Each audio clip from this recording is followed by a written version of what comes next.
This session is going to be going over the defense mechanisms, the primitive defense mechanisms, less primitive defense mechanisms, and the mature defense mechanisms.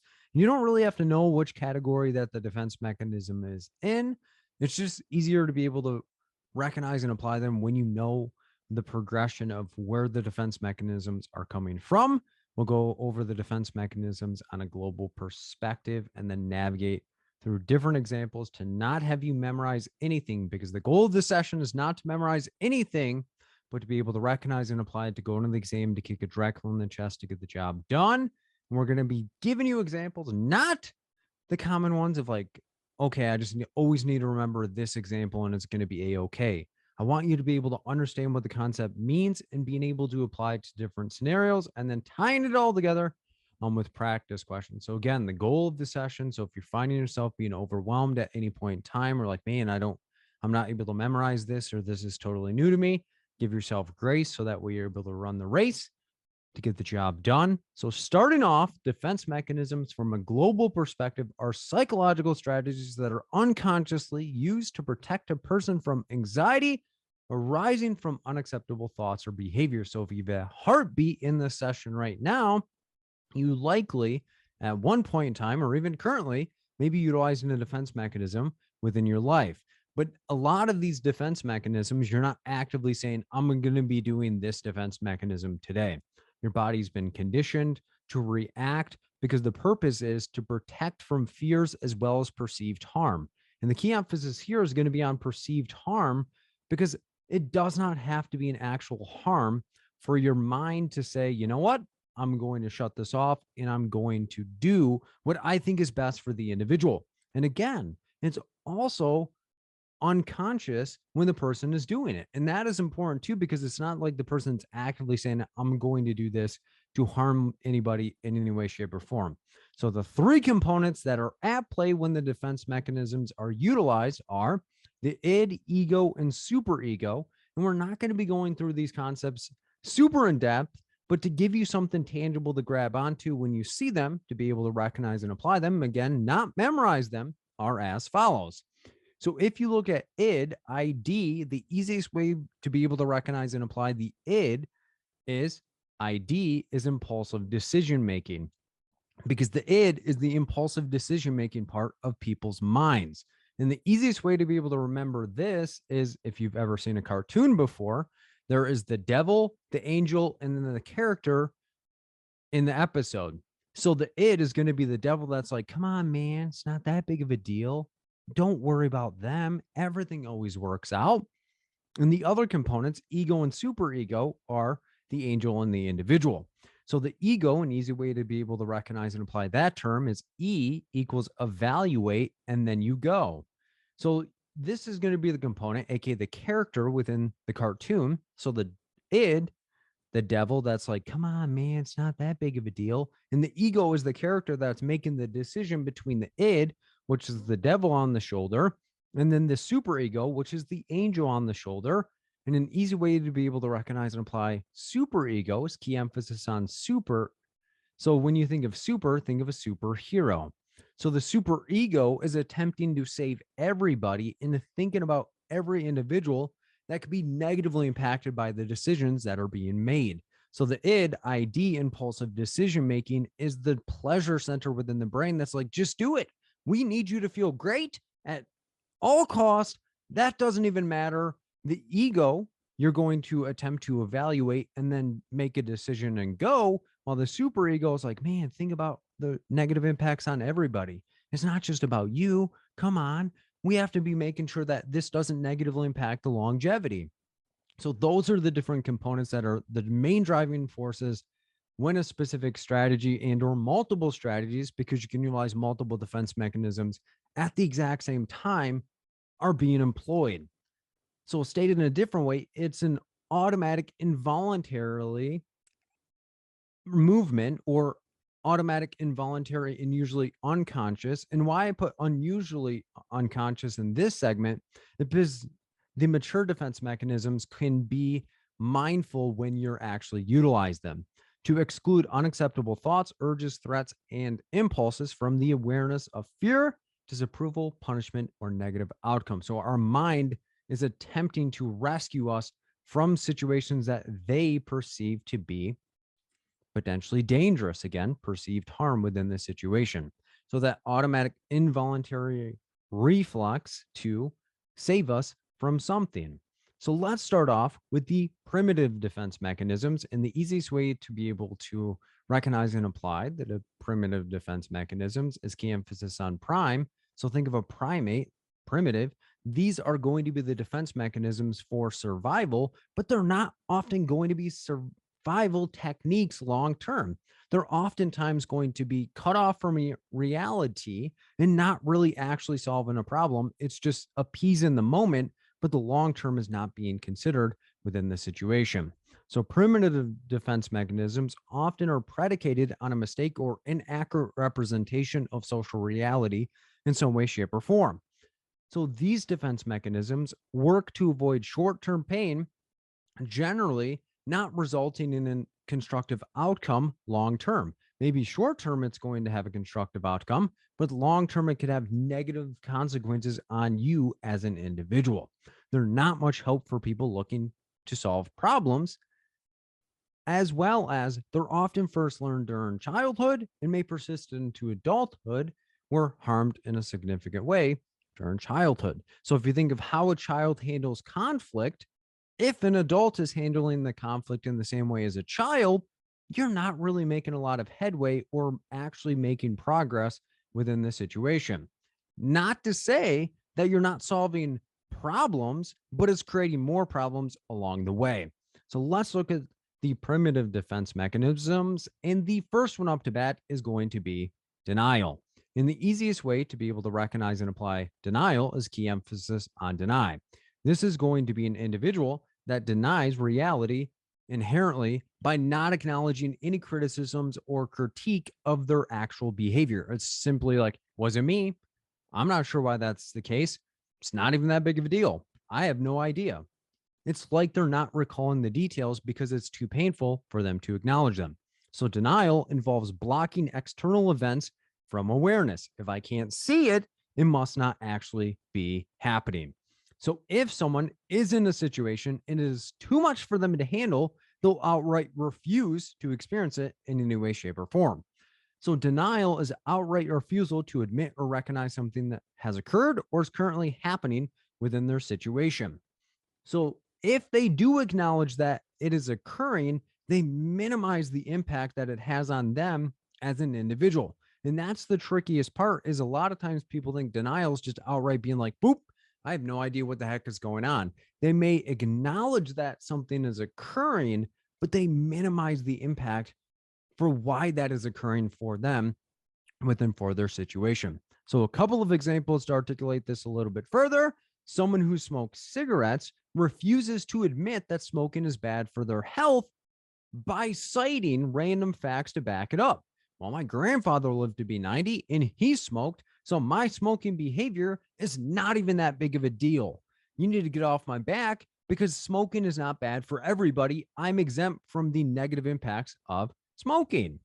Another example, a person is unable to pick up subtle signs that his relationship is over or may minimize his feelings after it has ended. So let's say somebody's in a relationship with somebody and their partner's like, you know what? This isn't really working out. I want to break up with you. I need to totally move on. There's no way that we can actually work out. This individual is going to be like, all right, see you at 6. I'll even bring dinner. I'll bring your favorite dinner. It's not that big of a deal. Or let's say somebody brings it up and is like, man, you're no longer in a relationship with Penn. Like, what happened? Oh, man, that's not even that big of a deal. It wasn't working out. I'm having a better life now that they're not in my life. Not even a big deal. I'm not even being impaired in any way, shape, or form. So again, if they do acknowledge it, it's like it never mattered to them in any way, shape, or form because it's too painful for them to acknowledge, like, yes, this situation occurred. It is painful for me, and I'm going to embrace how I feel at this given moment. Another example, failing the ASWB exam and saying the exam was not even that hard. I didn't even try. If I were to try my absolute best, I would have ran right through that exam. Like, come on.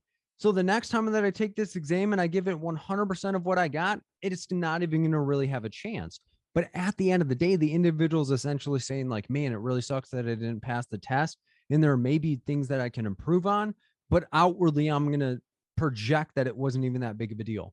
Like, I didn't even give it 100%. So individuals that exercise or utilize denial are not acknowledging that situations bear impact on their situations for fear that if they admit that it is negatively impacting them, that they could be negatively evaluated by the individuals around them. So again, denial, key emphasis on deny. They deny that situations exist, but if they acknowledge that the situations exist, they downplay the impact that the situations play within their life. The next defense mechanism up to bat is going to be reaction formation. So let's break this one down because a lot of defense mechanisms can overlap, or a lot of times people will get them mixed up. So the key emphasis here is going to be on react. So for reaction formation, someone is going to react in a different emotional formation. Stated in a different way, it's where unacceptable feelings are expressed in the opposite emotional manner. And this is going to be important because reaction formation is going to mirror other defense mechanisms. And as we go through them, I'll draw the parallel between them. However, the biggest thing that you have to keep in mind for reaction formation, it's entirely based on somebody's emotions and they're reacting out or they're acting out the opposite formation for the emotions that they actually feel. Stated in a different way, it's taking up the opposite feelings, impulses, or behaviors to avoid social consequences in some way, shape, or form. So, a couple of examples to articulate this a little bit further. A woman who is dissatisfied with her boss compliments her boss on a job well done. So, somebody internally is like, man, I so hate that person. I would just want to tear their head right off their body. But outwardly, they're like, you're such a good boss. I love that you're my boss. And if you weren't in this company, I'm not even sure how successful I'd actually be as an individual. So it's kind of like that passive aggressive type behavior, never actively communicating how you feel, but expressing it in the opposite manner. Another example, a boy likes a girl, yet ignores her and acts uninterested when she is around. And if somebody has feelings for another individual, you would think that they would be kind to them and express that. But as a child, that's kind of normal behavior. But again, primitive defense mechanisms are natural for children. But if you're utilizing these defense mechanisms as an adult, it may be kind of out of character of what would be expected in the context of this situation. Another example, a man is angry at his brother and wants to kill him, and instead he hugs him. Not a hug to kill him, but a hug to comfort. So think about that. Somebody's mad at their brother, like, man, I just really want to kill this person right now. They're taking me off so much. You wouldn't expect somebody that's mad at somebody to hug them in a kind manner. Again, it's not like they're hugging them and they're trying to put them into a chokehold to kill them. They're hugging them for comfort. So you'd be like, well, didn't you just say that you were mad at Phil just 10 seconds ago? And now you're hugging them? What the heck is going on? So outside observers are going to be totally mind blown. But again, it's kind of like that passive aggressive behavior, or individuals are passive to how they actually feel and the react in the opposite emotional formation. Another example, someone is nervous to take their ASWB exam and tells everyone they're excited. I have no doubt that I'll pass. And we often see this within the testing scene as well. People are scared internally of like, oh my God, I think I'm going to fail this test. I'm not really sure what this is going to mean to me. I'm going to let everybody down in my life, etc. But outwardly, they're like kind of like putting that toxic positivity of like, if I'm just going to manifest it, I just positive thoughts and all of these things are going to work. I'm not even afraid at all. But internally, they're kind of afraid to tell other people that they're afraid for fear that they're going to be judged for being a human and actually having feelings. So reaction formation, key emphasis on react. So somebody is going to react to a situation or react to their emotions and express those emotions in the opposite emotional formation than would be expected within the context of the situation. The next defense mechanism up to bat is going to be projection. So there are multiple different ways to be able to recognize and apply projection, but the easiest one is going to be key emphasis on project. So key emphasis on project. So think of a projector. So think of the Iron Man suit that has a like the circle that shoots beams of light out of their chest. Because projection, think of a projector is where I'm going to be having an experience, but I'm going to put a projector on my chest and put my experience on other individuals in order to make those behaviors more acceptable. So projecting is where you're going to propel things away from you. So again, think of a projector. I have an experience. I'm telling my story by putting it on other individuals. Stated in a different way, attributing one's unacceptable behaviors, thoughts, and feelings onto other individuals. And a lot of times you'll see this happening in daily life. People will be afraid to say that they're experiencing a current thing that's going on with them, but they'll say, like, man, that person looks really tired, or like, man, everyone's probably really overwhelmed with what's going on right now. And once people in the environment are like, yeah, man, we're totally beat down and like feeling exhausted, that person then feels comfortable expressing those feelings. So, a couple of more examples to articulate that a little bit further. Somebody is feeling overwhelmed and says, dang, looks like Kim is feeling overwhelmed over there. But that individual's actually feeling overwhelmed and is too afraid in their environment to say, you know what, I'm feeling overwhelmed. So they project it onto Kim and whoever they're interacting with.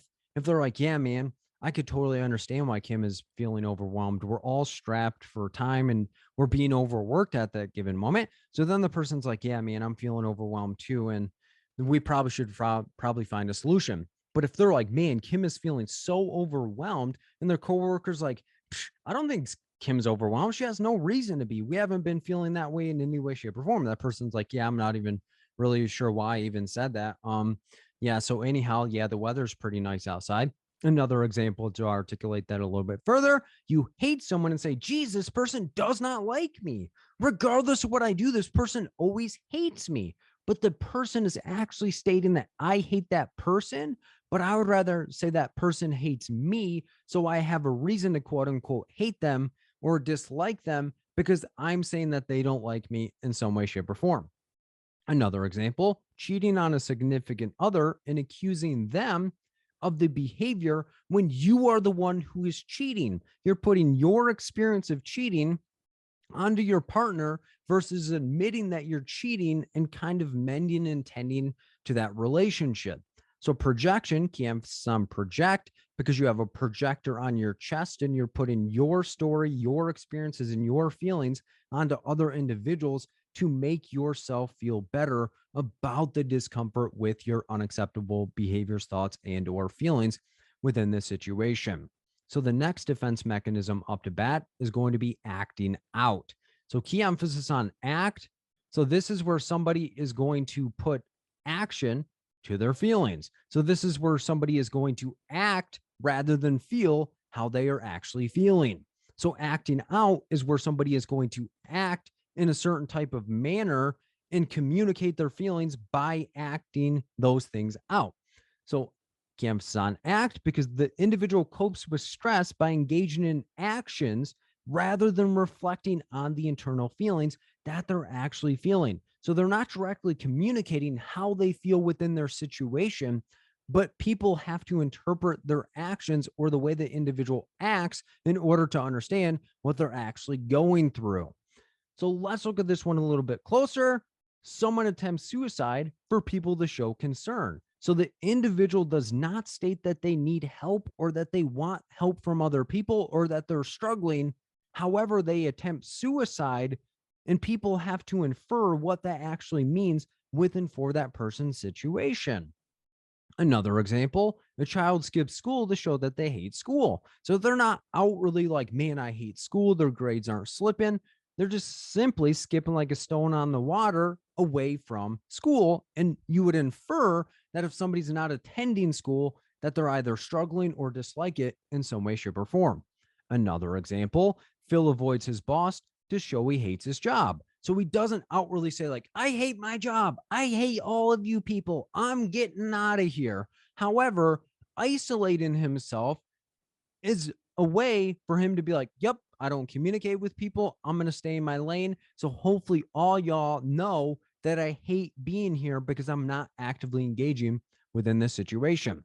And again, remember that the primitive defense mechanisms are rooted within childhood, which would be normal. You're not really going to have a child that's going to come up and have a 12-page Times New Roman APA formatted paper on how they're actually feeling. However, you may see a child off to the side, away from a behavior or away from a group of people, to express that they're struggling or that they're being isolated in some way, shape, or form.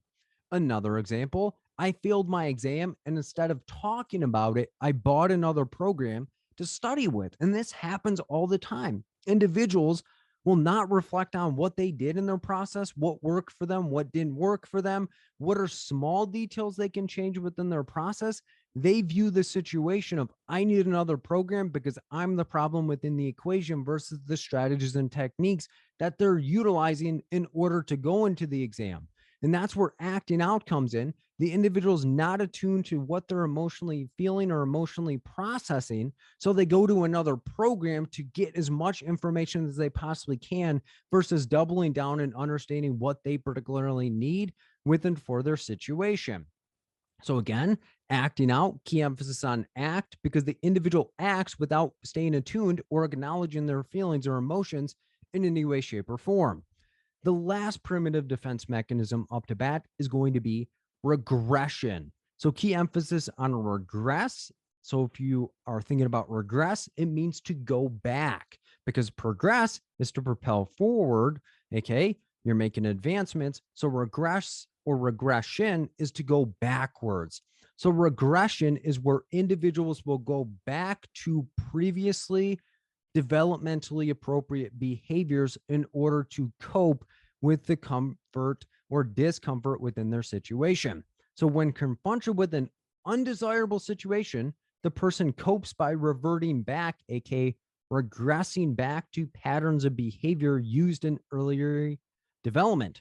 So it's previously appropriately developmental behaviors. So this is oftentimes where people will get regression and repression mixed up. However, they're totally different within the situation. So regression is where somebody, again, key emphasis on regress, or if you want to identify a different way, G is as in go. So somebody is going to regress or go back to previously developmentally appropriate behaviors. And we'll get into repression in just a little bit, but regression is going back to previously developmentally appropriate behaviors. So a couple of examples to articulate that a little bit further.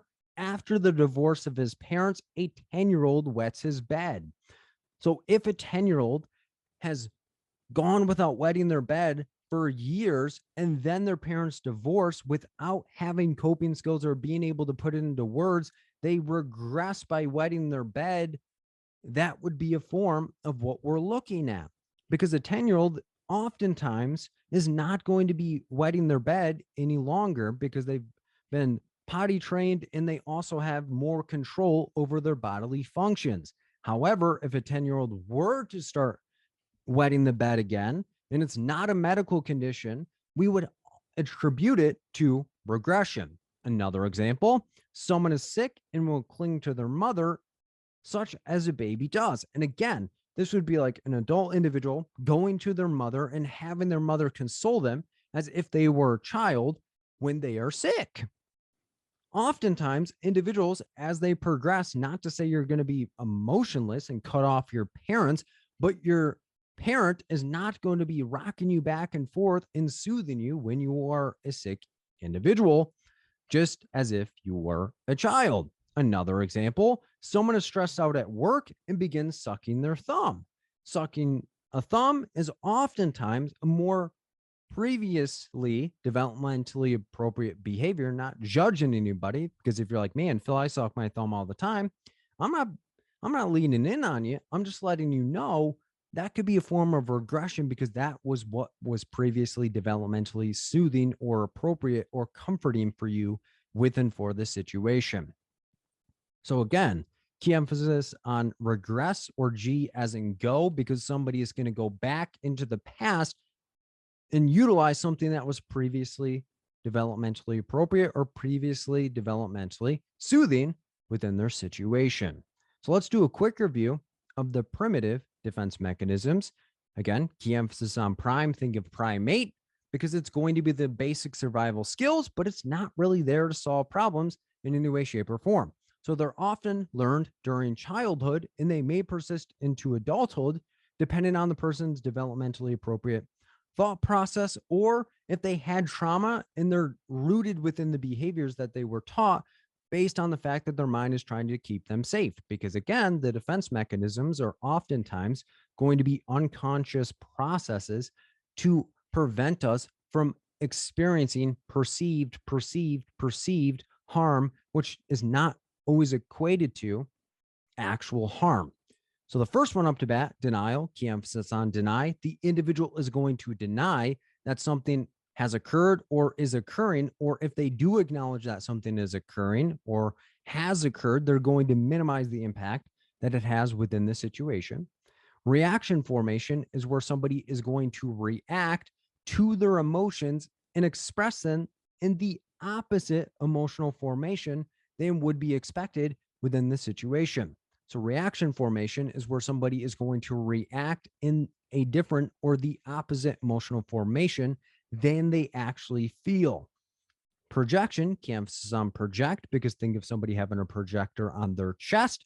They're going to put their thoughts, feelings, and behaviors onto another individual because it's too painful for them to express them as their own thoughts, feelings, and or behaviors. So reaction formation and projection are going to be totally different because reaction formation, somebody is going to react or express their emotions in the opposite emotional formation than they actually feel. Projection, they're going to project or put their thoughts and feelings and or behaviors onto somebody, but it's actually the thoughts and or feelings or behaviors that they have done or that they are currently experiencing with and for their situation.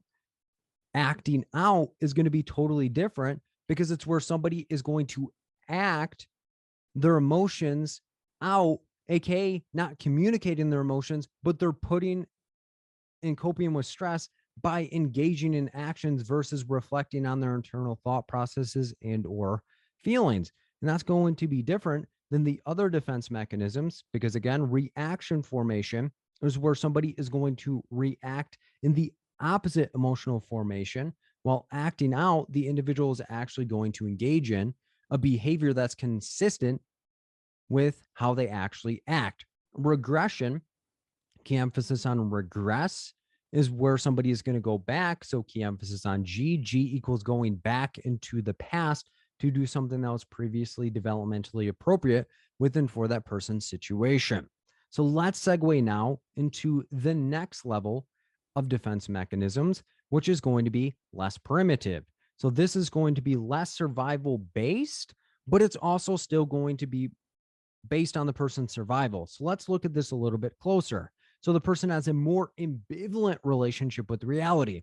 So they acknowledge reality as a thing, but they oftentimes are still going to push things out and not acknowledge what's going on within for their situation.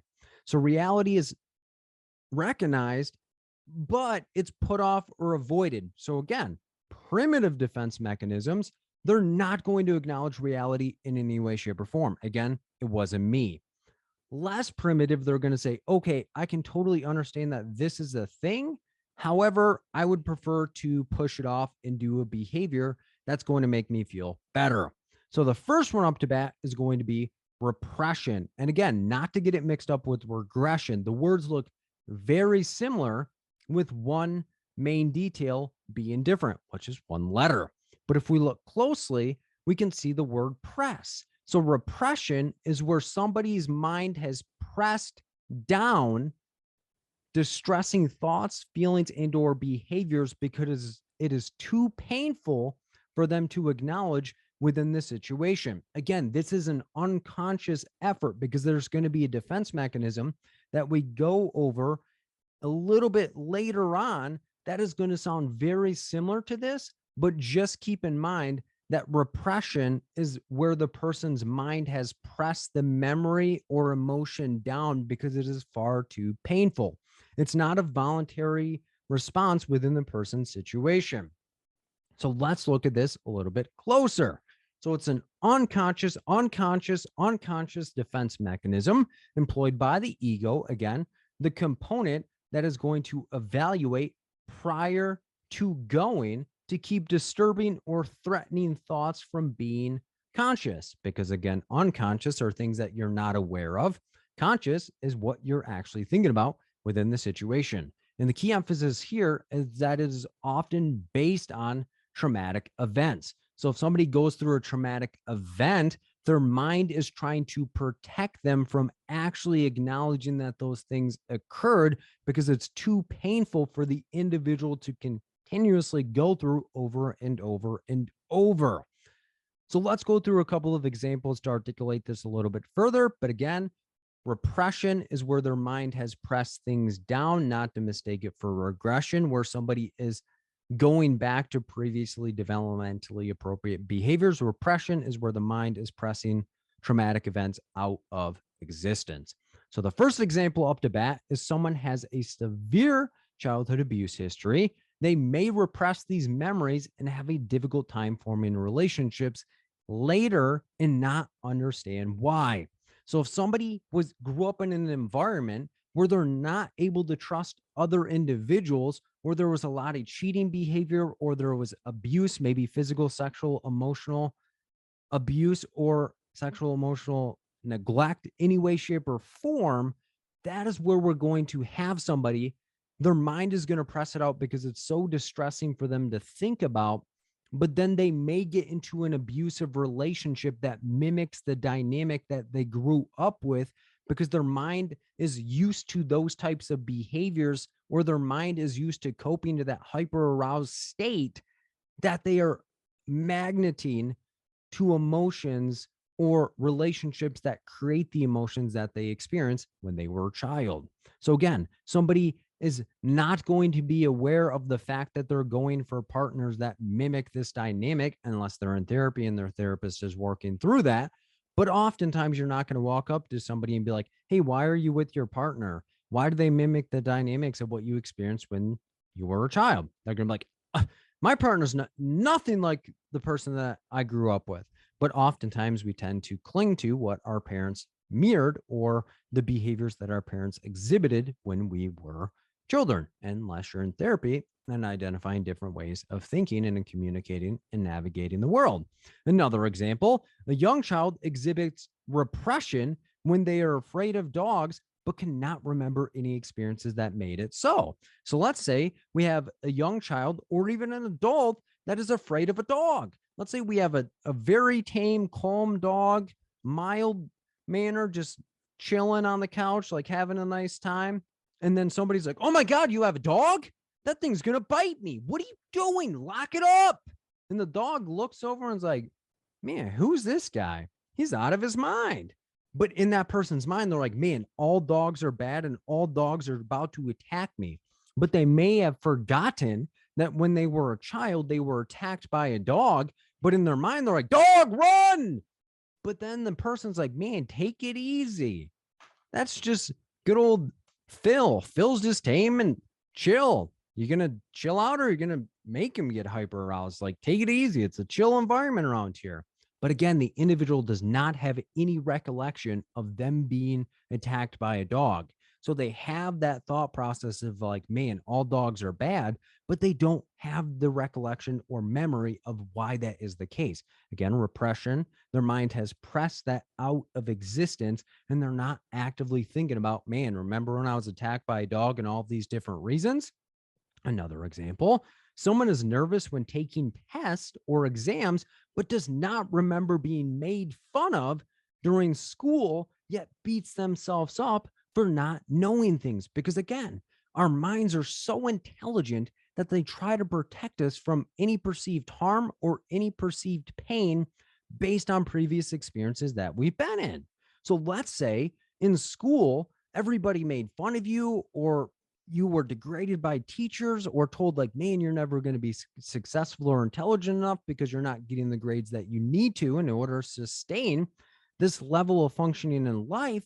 So then you forget those things, or your mind has pressed those things out, but now you're getting ready to take the ASWB exam or even during your graduate career or even bachelor's career, you were hyper aroused or like a cat that got squirted with water anytime that an exam came up or anytime that you made a mistake, you were ready to grab the professor by the collar and say, "What are you trying to do to me?"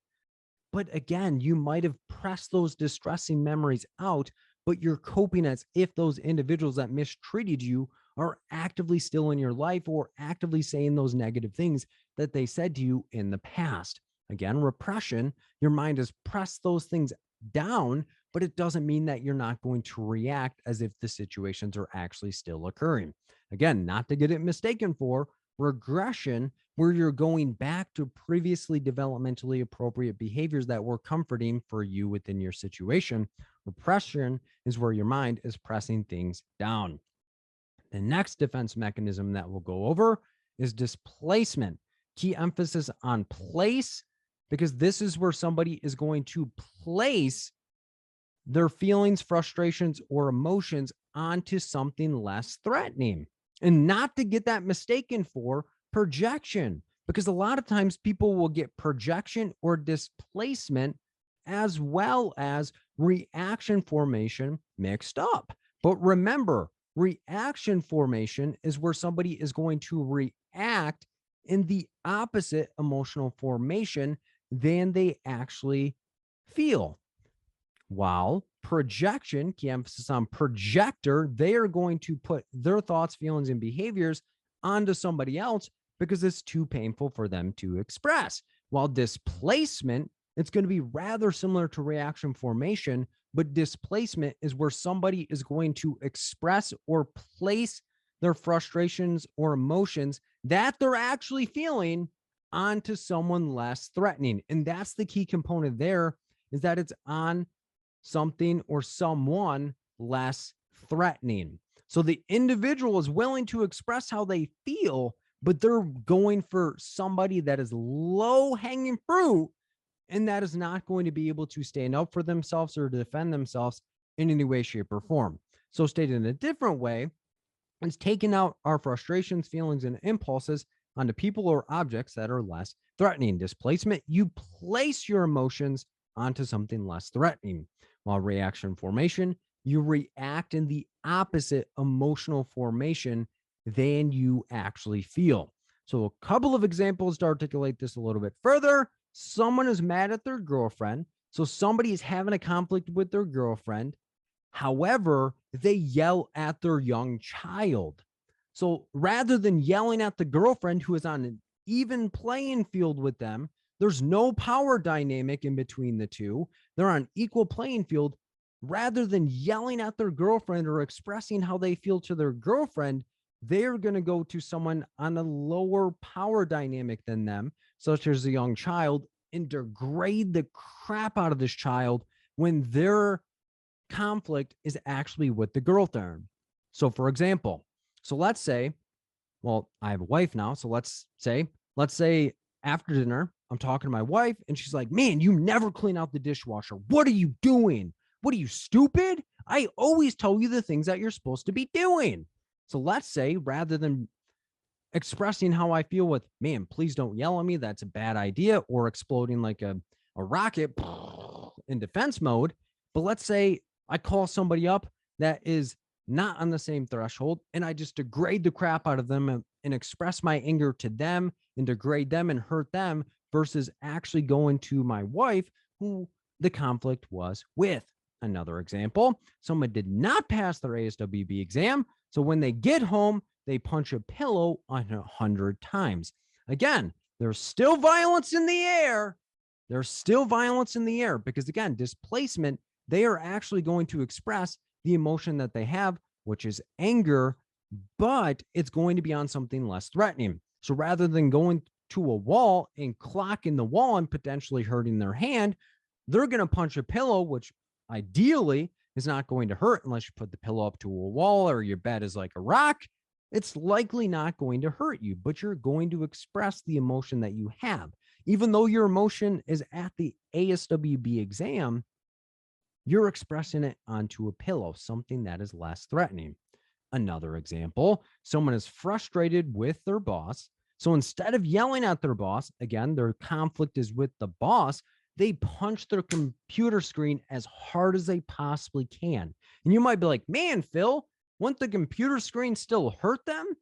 There's still going to be some negative consequences of clocking the computer screen. You might have broke your hand. You're still going to potentially lose your job. And now you have to repair the computer, but it's better than going up to your boss and leveling your boss and breaking your boss's jaw, face, or nose and killing them.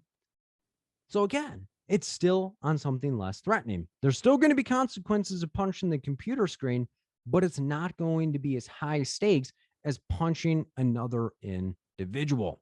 So displacement is where somebody is going to place or express the emotion that they're actually experiencing onto something less threatening. And it's not always an individual. It can be someone or something less threatening. So again, the examples had on a young child when your conflict is with your girlfriend, a pillow when you're angry at the exam, or computer screen when you really want to clock your boss's lights out.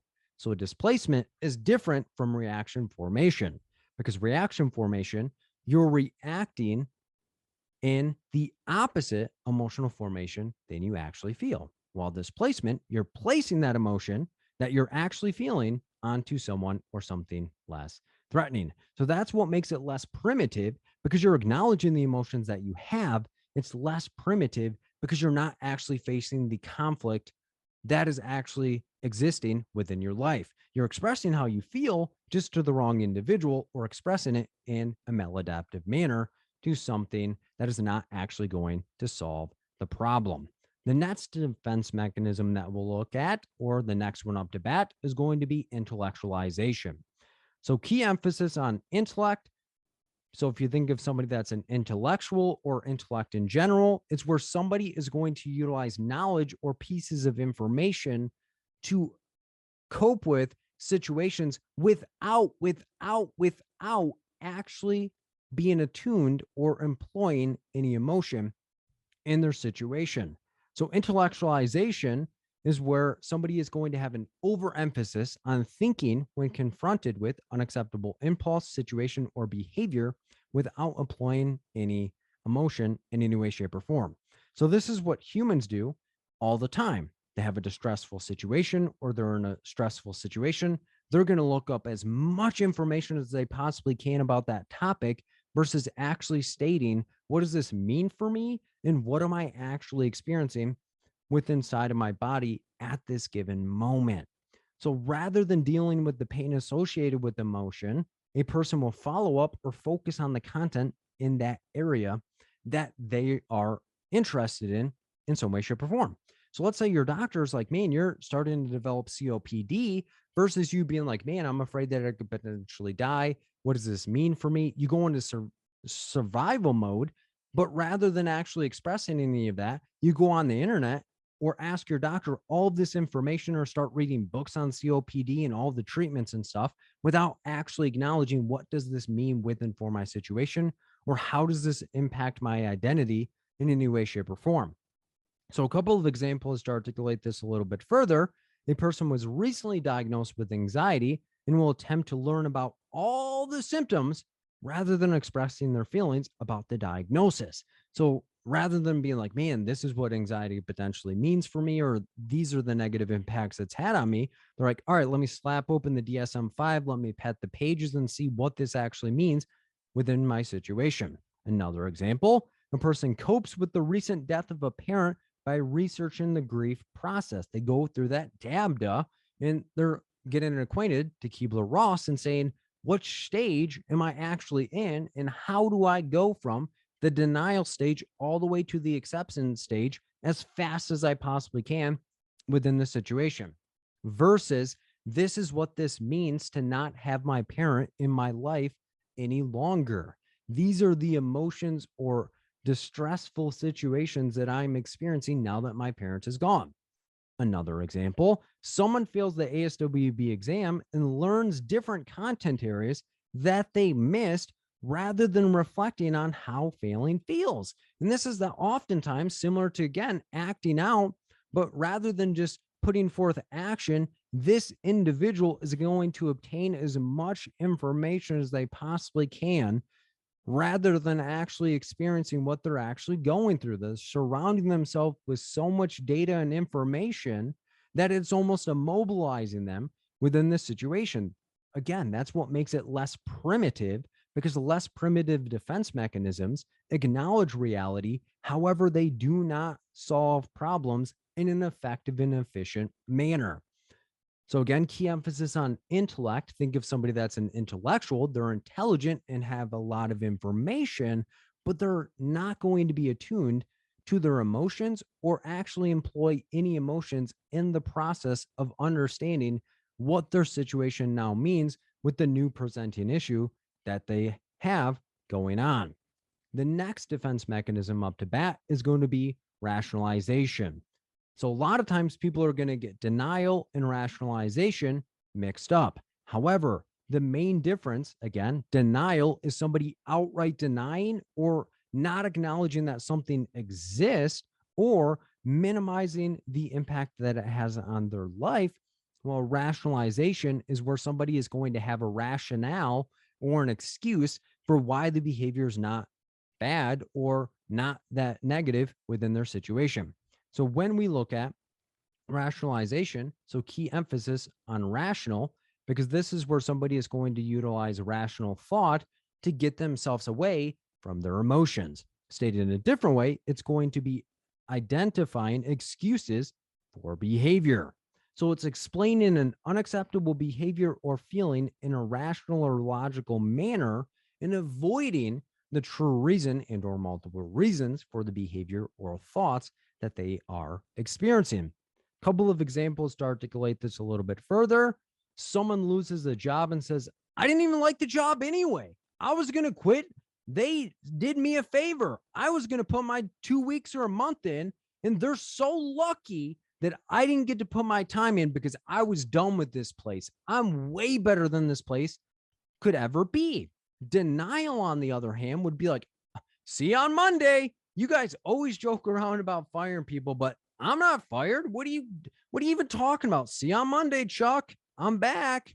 Rationalization is like, I'm getting the heck out of here, but it's not going to impact me in any way because you guys sucked anyway. I hated this job from the first day, but I was doing you a favor. Denial's like, see you on Monday, or man, I already have another job lined up. Another example, someone gets turned down for a date and says, I had a lot of things going on anyway, versus being like, man, this really sucks. I really thought that this person was interesting. I was looking forward to this date, and here's all the changes that I made in order to make the date a good possibility. But rather than acknowledging those things, they're like, I had a lot of things going on anyway. You know, I'm a busy person. I was doing them a favor by putting me in my busy schedule. Bad moves, bad vibes. Another example, someone fails their ASWB exam and says, I'm content with my current job. And I didn't even need to pass the exam anyway. I didn't even care. I didn't give 100% to this exam. I love my job. I'm just doing this for X, Y, and Z reason. But again, it's too painful for the person to be like, man, I put everything on the line. I really wanted to pass this exam because all of these reasons that this could have actually empowered and benefited me in some way, shape, or form. But rationalization is identifying an excuse or a rationale or utilizing logical thought of like, I don't need this. This isn't even something I want to do. It was happenstance. And I don't even know if I'm going to take it again because it doesn't matter to me in any way, shape, or form. But deep down, they have a dream and goal that is connected to this exam, but it's too difficult for them to say this is going to be delayed, but not denied in the future. So rationalization is where somebody is going to have a rationale or rational reason for why things are always happening. And you may have a friend that is always utilizing rationalization because regardless of what someone says, they always have an excuse or a reason for why the things that they do occur in their life. The next defense mechanism up to bat is going to be undoing. So this is going to be different than acting out in another defense mechanism, compensation, that we're going to talk about in just a little bit. But if we look closely, we can notice the word do. So undoing is where you try to do something to make up for a bad or unacceptable thought and or behavior. The difference here with an undoing is that the individual is not going to know about the unacceptable thought and or behavior that you have done. So undoing is where you attempt to do something to make up for a behavior or thought that you had. Stated in a different way, it's trying to make up for an inappropriate or undesirable thought and or behavior that can cause isolation from the overall society. So a couple of examples to articulate this a little bit further. After cheating on your boyfriend and or girlfriend, you buy them a video game to make up for. You may not tell them that you cheated on them, but you simply buy them a video game and they're going to be like, oh my God, you're so caring. You're always knowing what I particularly could need with and for my situation. But in the back of your mind, you're like, whew, I'm off the hook. They're not mad and they're on good terms with me, but you know that you're doing a behavior that can oftentimes implode the relationship as quickly as they know if they find out. So that's where you're doing something in order to make up for something that may not actually be in the open for the other individual to know. Another example, a husband does the dishes after insulting his wife to make up for the insult. So again, she didn't say like, man, I need you to do the dishes. That individual's like, you know what? I'm going to do the dishes and hopefully that is going to make up for the behavior that I did. You're not outwardly being like, I'm doing the dishes because I yelled at you. No, you're just actively doing those things in order to attempt to make that connection stronger rather than being like, you know what? I insulted you. I apologize. I really was harsh. I wasn't caring in that given moment. And in the future, this is what I plan to do, because that's how an apology works is I am sorry this occurred. This was my role. And this is the behavior that I'm going to do in the future. But undoing is where somebody's like, I'm not going to acknowledge that I did a bad behavior. I'm just going to do an action that I think is important to them and never communicate what I did in any way, shape, or form. Another example, someone missed a date with their significant other, so they buy them flowers and surprise them with it. So someone missed a date.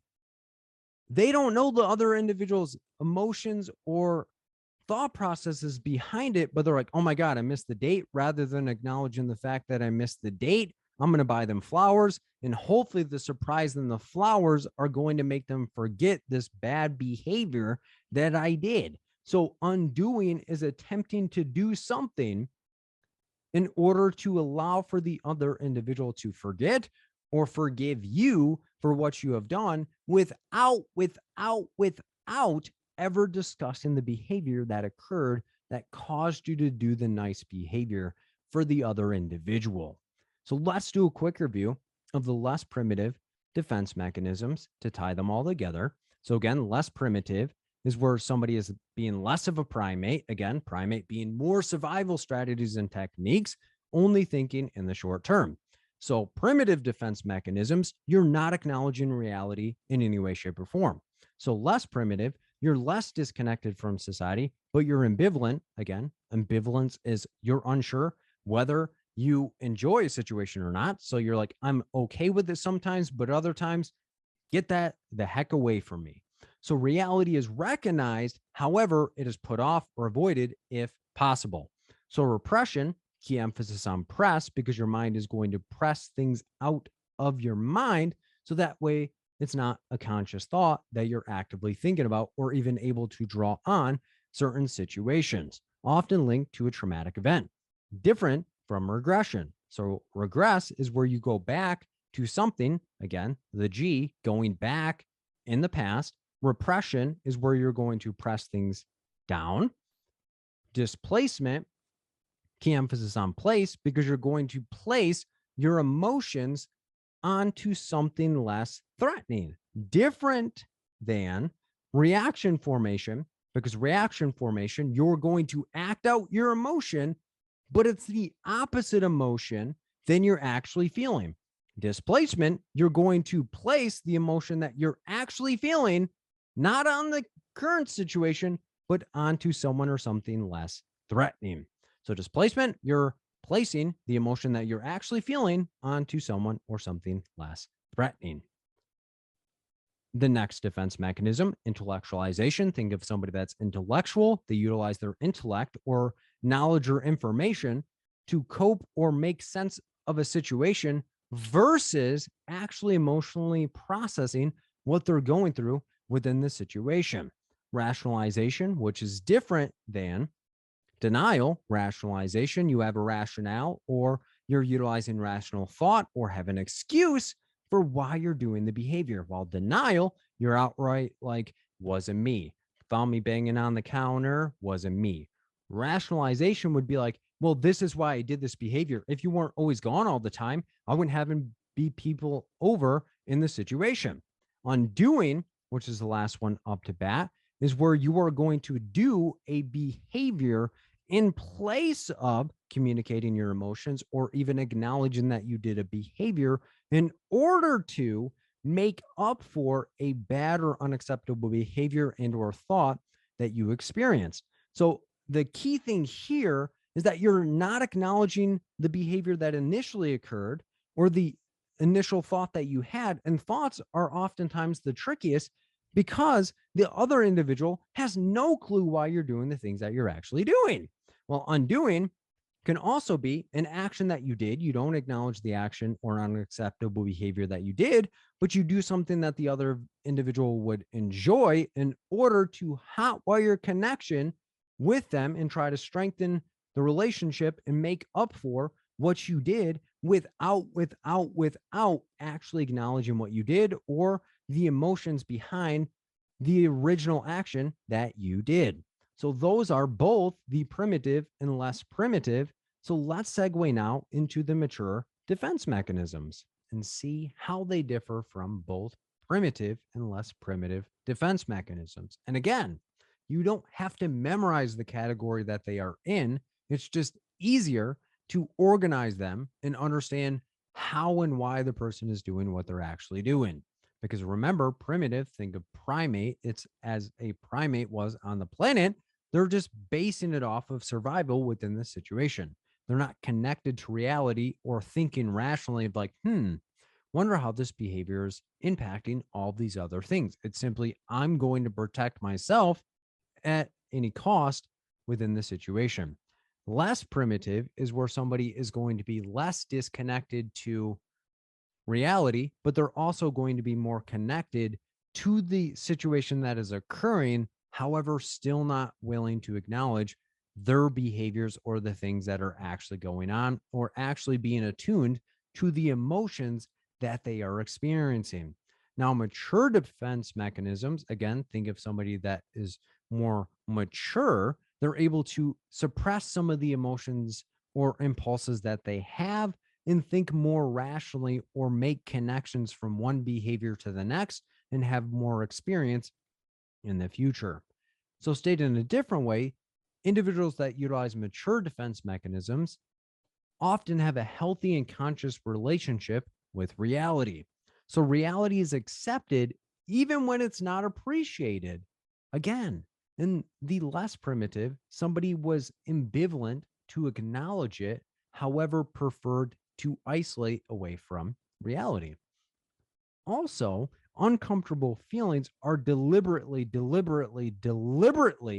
transformed into less threatening ones rather than set aside. So, previously, uncomfortable feelings were either not acknowledged or they were pushed off for the future. While mature defense mechanisms acknowledge that uncomfortable feelings are there and deliberate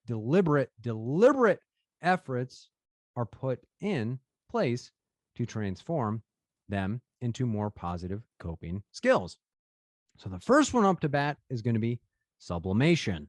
So look at this closely. Key emphasis on sub. So when you see sub, think of substitute. So this individual is going to be substituting a positive behavior in place of a negative one, or stated in a different way, substituting a negative behavior outside of themselves for a more positive behavior.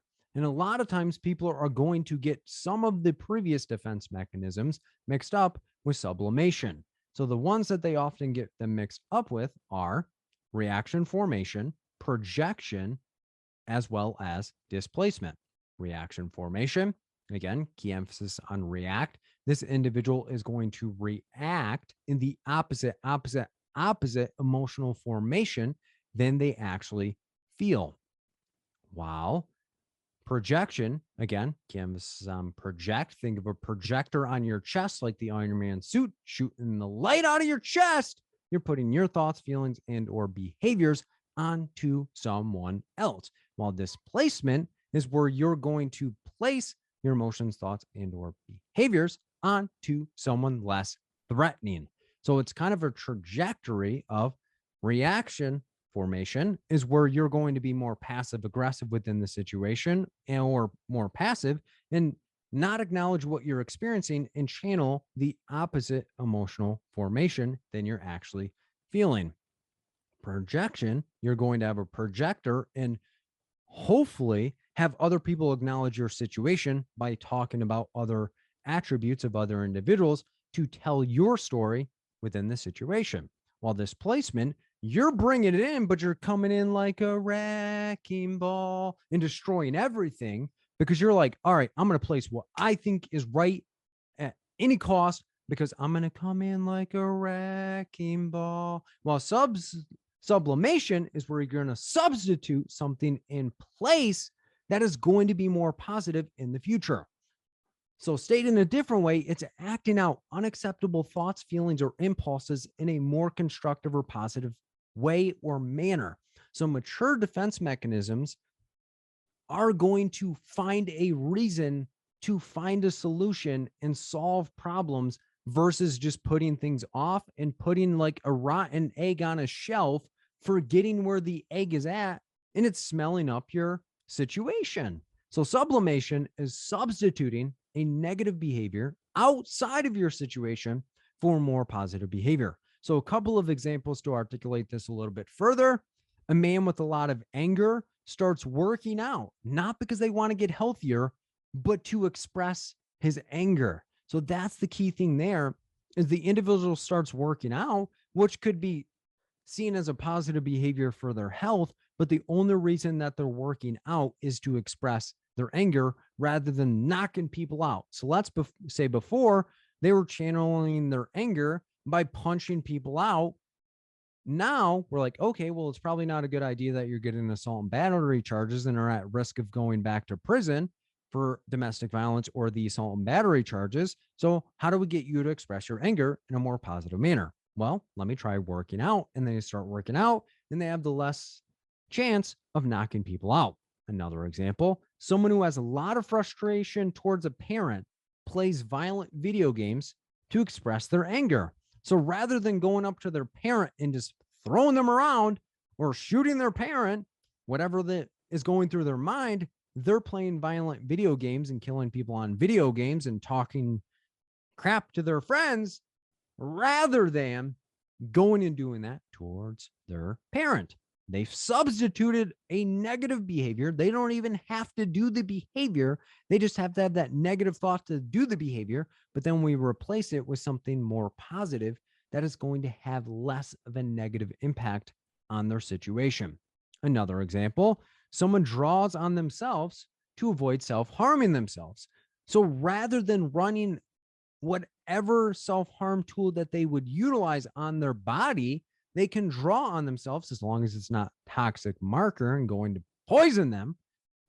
Besides the point, then it is going to be sublimation because they're doing something that is similar in formation. It's just a more positive result when they utilize that substituted behavior, which again is different from the other defense mechanisms that we went over. Reaction formation, somebody's reacting in the opposite emotional formation. Projection, they have a projector on their chest and they're telling their story through other individuals. Displacement, coming in like a wrecking ball and destroying everything and placing their frustration on someone or something less threatening. While sublimation, they're actively substituting and thinking, man, this behavior is negative when I do it.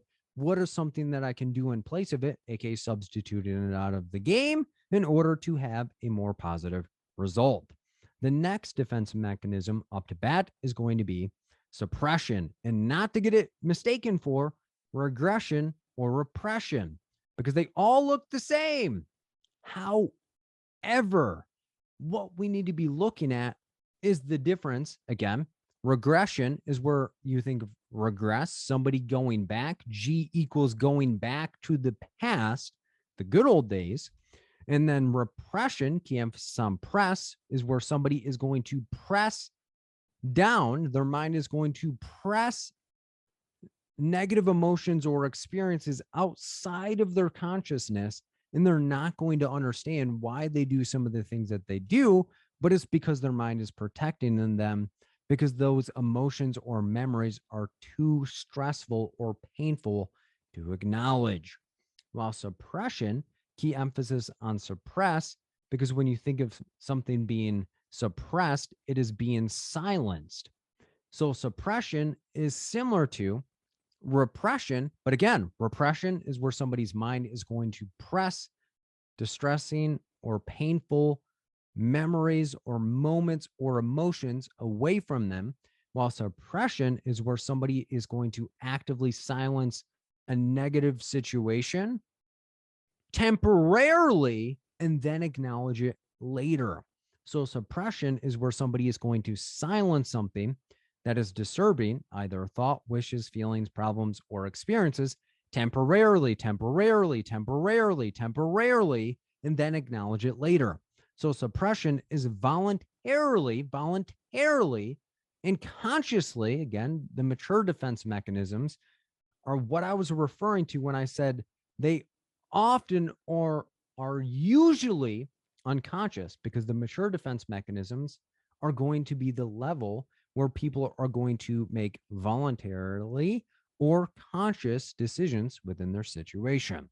So it's where somebody is going to voluntarily or consciously avoid thinking about disturbing thoughts, wishes, feelings, problems, or experiences temporarily. It's not all the time. So it would be as if you were having a conversation with your friend, and you and your friend were having an argument, and you noticed that it was getting escalated. You may suppress or silence the disagreement and say, you know what, maybe let's take a step back and we'll talk about this tomorrow. And then tomorrow comes and you actually acknowledge it when you guys are not as vigilant or hyper aroused within the situation, but it's only temporarily. But let's say you tell your friend, all right, let's talk about this tomorrow. We'll get it solved. And then you and your friend never talk, and it's been 5 years. Well, you guys did not do that temporarily. It might have been a form of repression because it was too positive or negative for you to think that you aren't going to have the friend that you've had for X amount of time. So suppression is where you voluntarily put something on a shelf temporarily, but then you come back and get it in the future. A couple of examples to articulate this a little bit further. While taking the ASWB exam, the person isn't thinking of the potential loss of the money if they fail. If you're in the exam thinking all of these negative thoughts of like, man, I could lose my job. This is all the money I spent. I can't believe this. Man, wonder what's happening at home. Man, hopefully my friend or my family or my partner or my children are doing a-okay. You got to suppress those things so you can be locked and loaded and show up and knock this exam's chest right in. But if you're not suppressing some of these things and you're actively thinking about them, they can negatively impact your situation, because oftentimes, if you're thinking about all the things that you're worried about or all the negative impacts, it's going to immobilize you within the situation. But suppressant is where you silence something temporarily and then acknowledge it later. Not to say that it's not valuable, but you have to sometimes acknowledge your situation and navigate the space and the place like you need to. Another example, a woman stays late at work to avoid fighting with her husband. She knows that once I get home, that I am going to fight with my husband, or my husband is going to have a negative critique with and for my situation.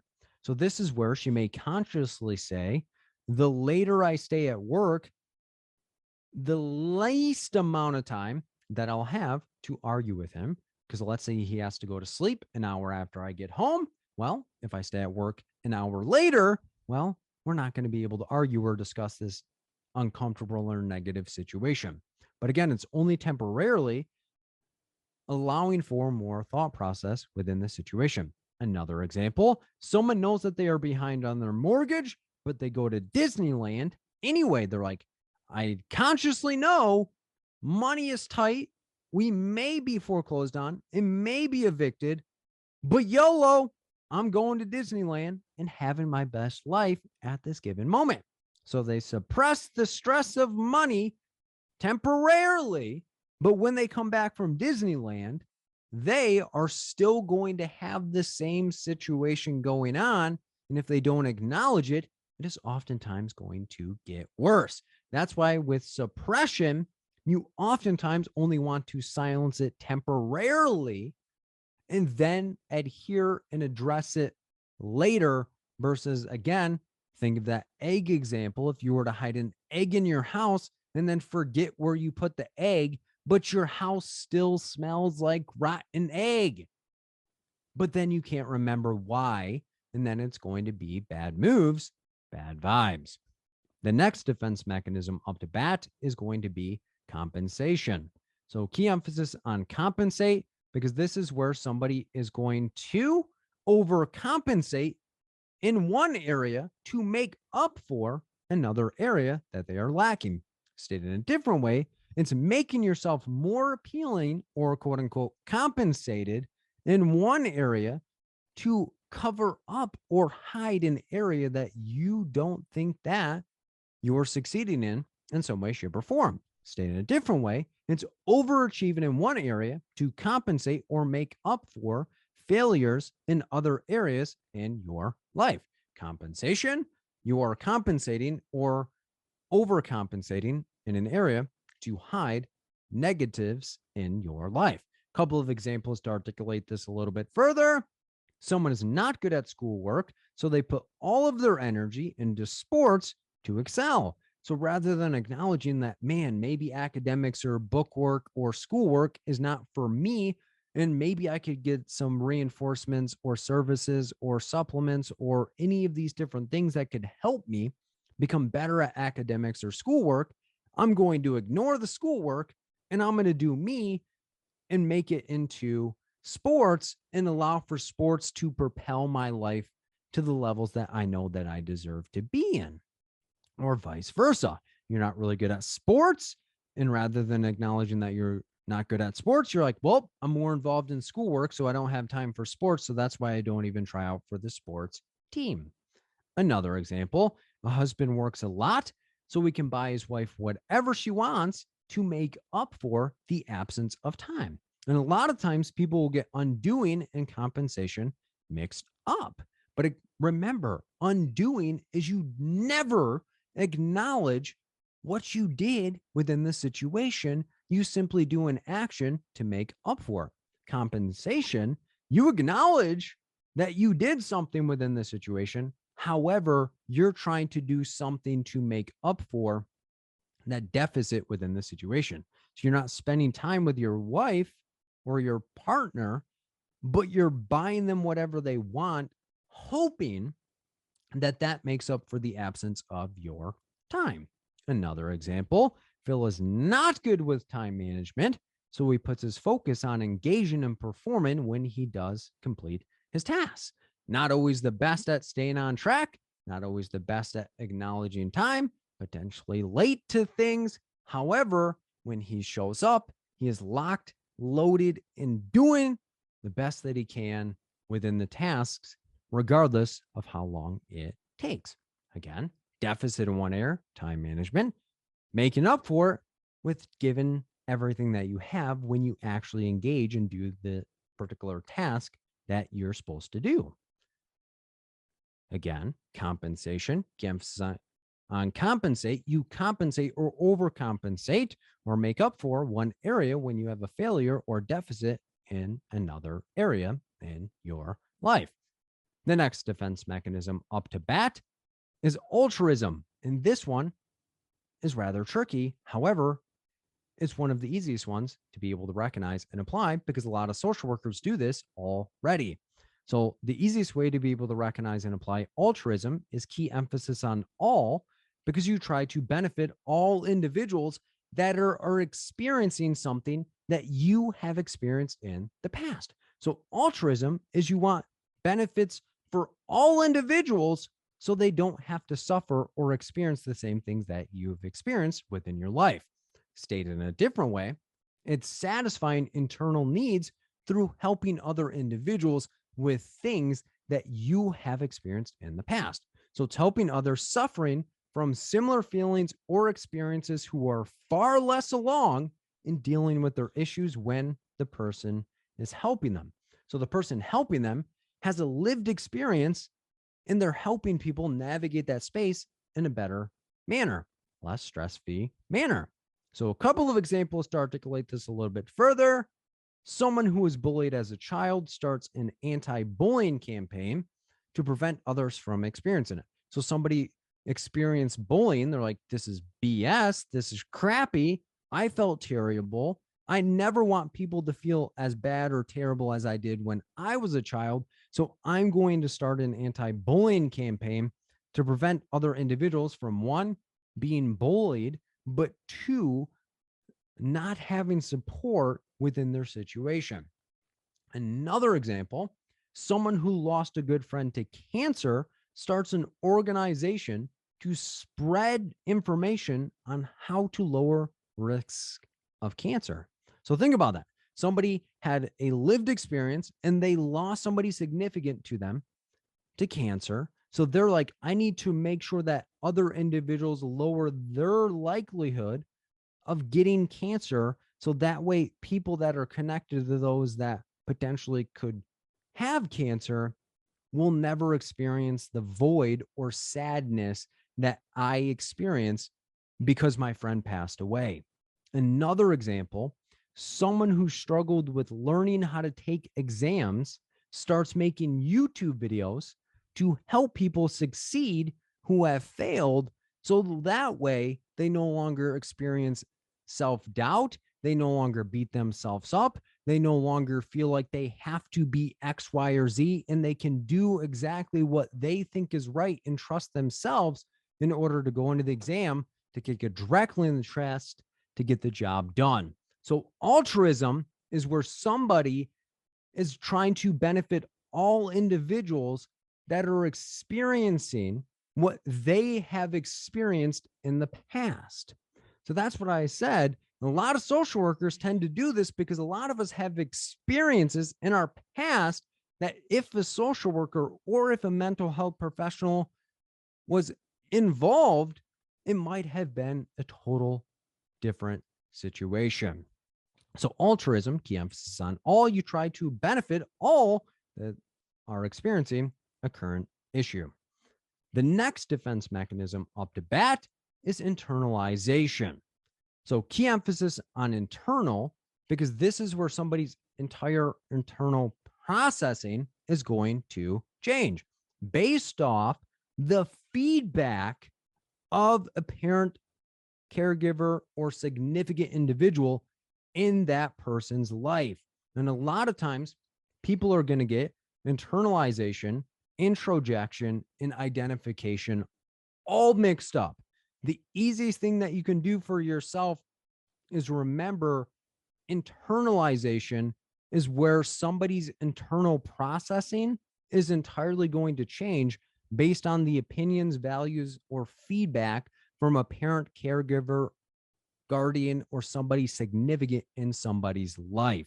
So let's look at this a little bit further. So it's when somebody will take the opinions, values, and feedback from others and change their identity or self.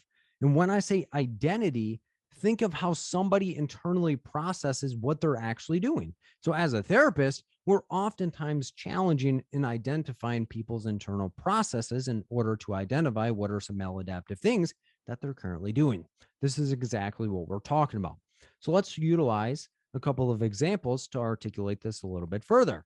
Someone tells a person that they are dumb and that they will never succeed in their life, regardless of what they do.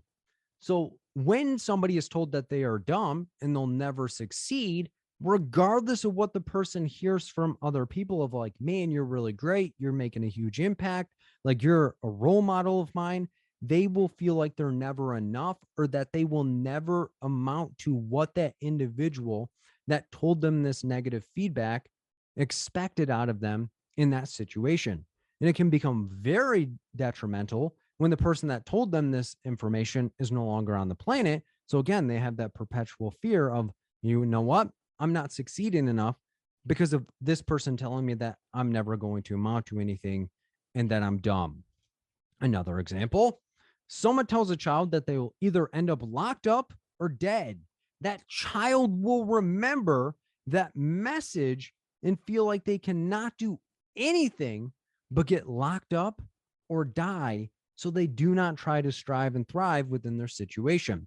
However, that does not mean that somebody cannot interact with a positive role model or a positive influence and also go through internalization of where they start challenging some of the negative rhetoric or negative maladaptive thoughts that they're experiencing and are influenced by somebody positive that rewrites the story inside of their internal processing.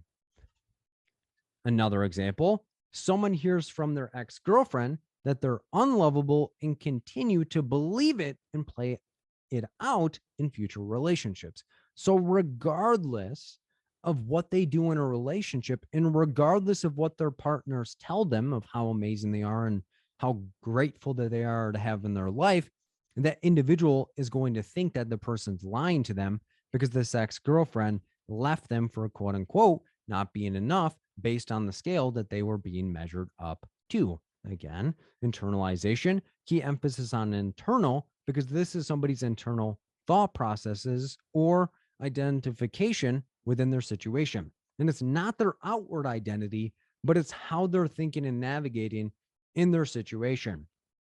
The next defense mechanism up to bat is going to be introjection. And as I stated before, a lot of times people are going to get internalization, introjection, and identification mixed up. But remember, internalization is where somebody's internal thought processes are forever changed based on the feedback or opinions or values of a parent, caregiver, or somebody significant in that individual's life. Well, introjection, and the easiest way to be able to remember introjection is twofold. So the first one is intro. Think of you being introduced to something new. And introjection can turn into identification. But introjection is where you're introduced to something in your life. You may utilize it for a little bit, but if it's not continually reinforced, you may forget about it. And oftentimes we see introjection in society when individuals go through quote unquote fads, or they listen to a particular song, or they do a particular dance, or they dress in a particular way for a short period of time, but it fades away when something else is introduced that is more desirable in the situation. So the second way to look at it is injection.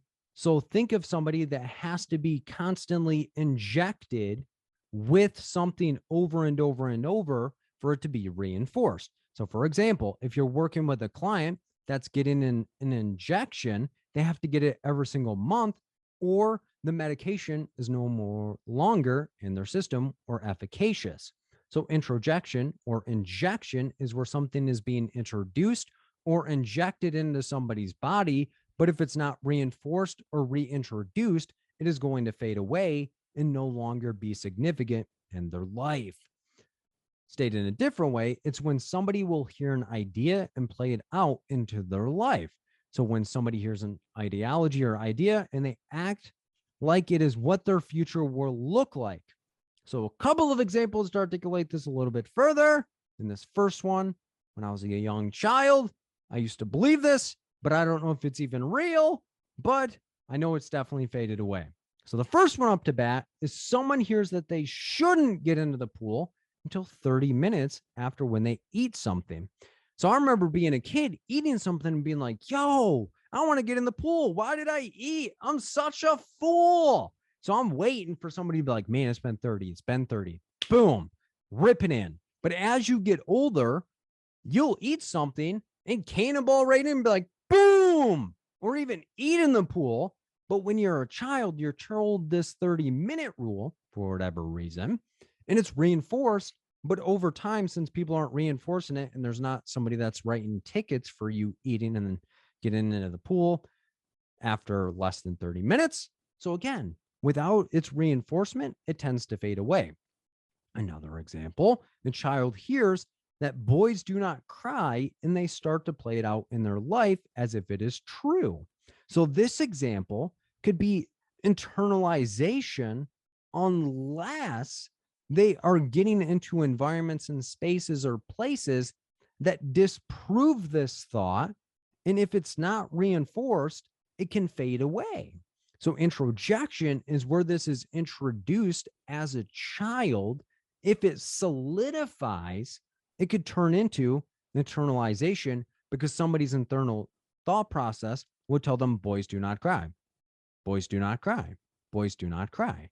However, if it's not reinforced or injected into their life, it could fade away and they start expressing their emotions and crying without the fear of judgment. Another example to articulate this a little bit further, someone sees a celebrity that they like use a particular makeup and they begin using it to be like them. And the difference here is that it's only one particular thing that celebrity does. It's not creating an identity for the celebrity. It's not doing anything besides, I noticed that the celebrity utilizes that makeup, so I'm going to use that makeup to feel connected to that celebrity. This is not going to be internalization because unless you're internally compelled by makeup and that's what all you think about and you always put that into equations, it's not going to be internalization. However, if somebody introduces you to a particular makeup, food, or new activity or behavior, and you find it desirable or that it works for you, you might continue to inject it over and over and over and over, but you're not going to entirely turn yourself into a makeup advocate or a representative of that makeup company in some way. Now, identification, and again, remember, introjection is where somebody introduces something to you, or you have to have something injected into you, not physically, but just think about it as being reinforced or administered constantly over time. It could then shift into identification. And the easiest way to be able to differentiate or recognize and apply identification is key emphasis on identify, because this is how somebody is going to start to identify to be closer to an ideal role or to mimic the behaviors of what an individual does. So introjection can turn into identification. However, identification only solidifies when somebody assumes the role of somebody that they deem desirable. So stated in a different way, you see something that you like and you start becoming that role or person. It's not just a particular trait or activity that they do. You're doing everything that that person does. So somebody will display a particular trait or value that they find desirable. So a couple of examples to articulate this a little bit further. Someone who likes Beyonce starts to dress and act just like her. So like, you know what? I want to be just like Beyonce. So this is how she dresses. This is how she acts. This is how she talks. And I'm going to be Beyonce for the rest of my days. So this could begin as introjection of you're introduced to who Beyonce is or some of the things that Beyonce does, but over time it can solidify into identification. Another example, someone who has a close relative that is a social worker becomes one to be just like them.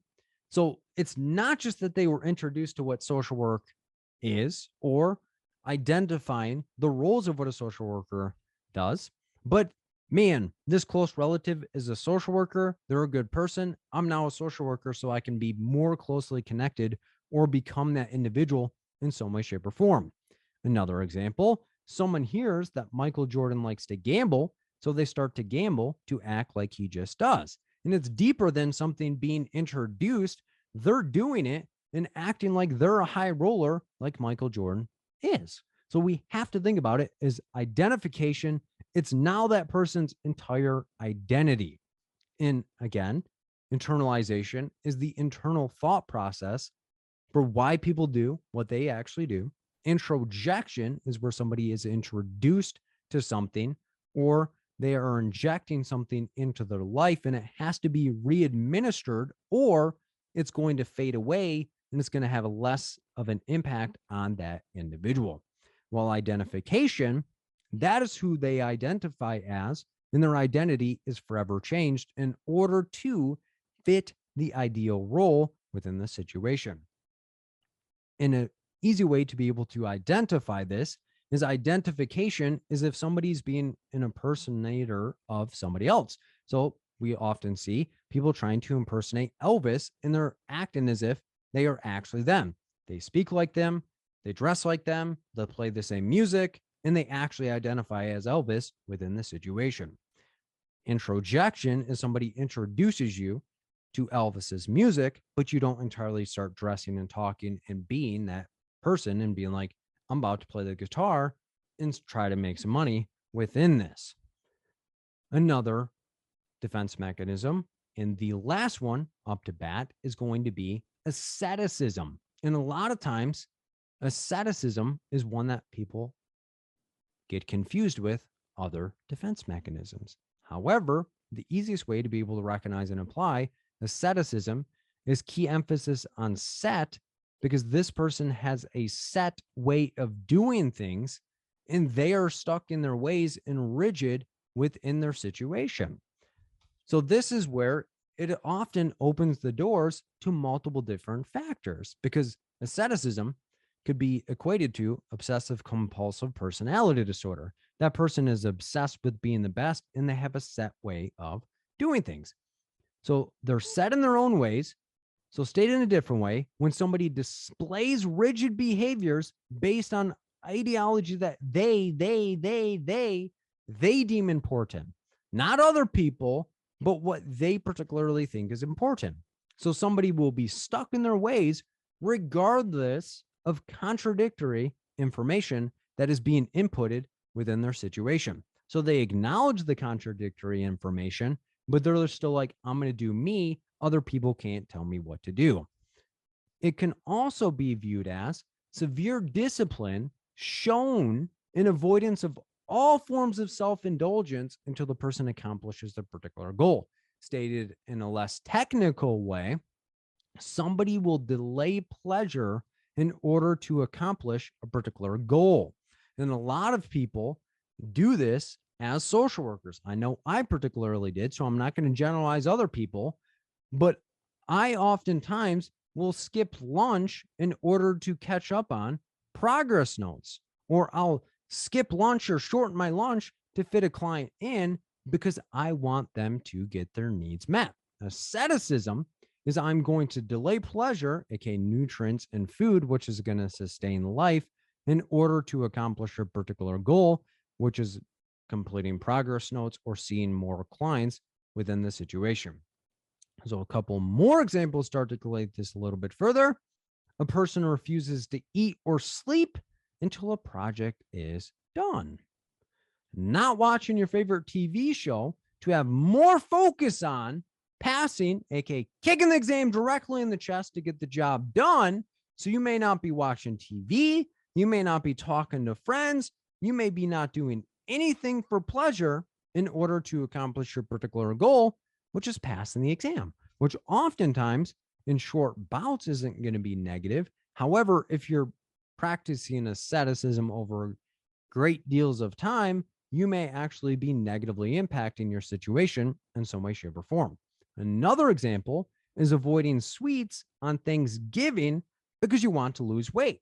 So regardless of how much delicious food is around you, regardless of how much people are asking you, man, you're not going to try this, or you're not going to try that, or man, you're not going to try this famous da da da da da da, but you're so locked and loaded and losing weight that you're set in your ways and not going to let anything deter you off of your path of accomplishing your particular goal.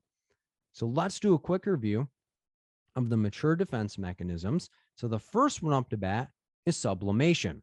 So key emphasis on sub, because you're substituting out a negative behavior and putting in its place a more positive behavior. So again, substituting a positive behavior in place of a negative one. Suppression, key emphasis on suppress, equate that to silence. You're silencing something voluntarily and consciously, temporarily, in order to focus on one thing with the motivation to acknowledge and address it at a later time, which is different from repression, where your mind has unconsciously pressed distressing memories and moments out of your mind. Compensation is where you're trying to compensate or overcompensate or make up for a deficit or quote unquote failure in one area by overdoing something in another area. Altruism, key emphasis on all, because you're attempting to benefit all individuals that are currently going through situations that you previously have gone through. Internalization is where your internal thought processes or internal workings are influenced by the feedback values as well as the opinions of your parents, caregivers, or any individuals that are significant within your life. Introjection is where you're introduced or injecting particular things into your life, but if they're not reinforced or re-administered or strengthened over time, it's not going to progress into identification. So this is, as humans, we maybe get super interested in something. So let's say yoga, somebody's like, man, you should try yoga. And you're like, all right, I'm going to try yoga. And then you do it for a little bit of time and then you stop doing it. That would be what introjection is. So then you'll inject a different behavior in place of yoga in order to supplement the time. And this is where we often see people at New Year's resolutions. I'm going to be working out. I'm going to do all these things. They introduce or inject things into their life, but then once the moment changes, they stop doing it. However, the next one is identification, where somebody's identity is forever changed by an individual, activity, or way of doing things. So this is where, let's say somebody got into doing yoga and now they identify themselves as a yogi and now they are a yoga instructor. Their entire identity is forever changed by one activity, such as yoga. Also, let's say somebody got into working out and they didn't stop and they started to work out and start to identify themselves as a fitness individual. So their identity is forever changed to fit an ideal role that they deem important. Asceticism is where somebody has a set way of doing things and they are rigid and are not open to feedback from other individuals. They will delay pleasure in order to accomplish a particular goal and not let anyone else influence who they are as an individual. So this session went over the different defense mechanisms, the thought processes behind the different defense mechanisms. So we went over primitive defense mechanisms, where somebody is acting more as a primate for survival, not acknowledging reality, which is where we went over denial, reaction formation, projection, acting out, and regression. Then we went over less primitive defense mechanisms. So less primitive, so they're less disconnected from reality. They acknowledge reality, however, still prefer to push it off. That is where we went over repression, displacement, intellectualization, rationalization, and undoing. The last level of defense mechanisms is the mature defense mechanisms, where somebody is more mature. They're able to acknowledge reality and identify other ways of being able to navigate life to solve a problem and oftentimes come up with a beneficial solution. So the mature defense mechanisms are sublimation, suppression, compensation, altruism, internalization, introjection, identification, and asceticism. And again, do not feel like you have to memorize or know everything or get yourself overwhelmed or bounce yourself around and say, I don't know all these things. I'm not in the place that I should be. The goal is not to memorize. The goal is to be able to recognize and apply the concepts. So if you're feeling overwhelmed or you're feeling like you're not being able to recognize or identify what each of these are, going back and watching the session and saying, okay, so maybe this is the defense mechanism I struggle with. Maybe I get confused with reaction formation and sublimation. What are the differences in between these? And if I were to see a question, what are some of the behaviors that I would have to see? Well, reaction formation is where somebody is going to react in the opposite emotional formation. So let's say somebody is happy, but then they're acting sad, or let's say somebody's happy and they're angry, or somebody's angry and they're acting as if they are happy. So they're reacting in the opposite formation of what they actually experience. Well, sublimation, on the other hand, is where they're substituting a positive behavior in place of a negative one. And then displacement, they're placing the emotion that they actually experience onto someone or something less threatening. So then you would be looking for somebody not directly addressing a situation with one person, but bringing it on to another person, aka triangulation, to solve the problem, which just perpetuates the problem or prolongs the problem in the future. So again, don't beat up on yourself. Don't get yourself riled and dialed up. Don't jump like a cat that got squirted with water and try to get yourself into a better position, but actually focus and say, am I trying to memorize? And if so, I have to let that go. I need to practice so it becomes permanent. I don't have to be practiced to be perfect. So what that looks like is giving yourself grace, building yourself up, not letting one thought, one situation, one person, or anything take you outside of what you know to be true, and giving yourself the grace to be able to recognize and apply these concepts to go into the exam, to kick it directly in the chest, to get the job done. Question 1. A social worker is meeting with a 35-year-old who is scheduled to be released from jail within the next week. The man was charged with an assault and spent the last year in the county jail. The man reports that he finds it difficult to control his anger and does not like when people challenge him. The social worker reviews a list of anger management techniques with the man to utilize upon his release. The man reports that he has always wanted to learn how to draw and will attempt to do that to express his anger. What defense mechanism is the man most likely utilizing? A, reaction formation, B, displacement, C, sublimation, D, identification. And when you have your answer, type the word happy in the chat.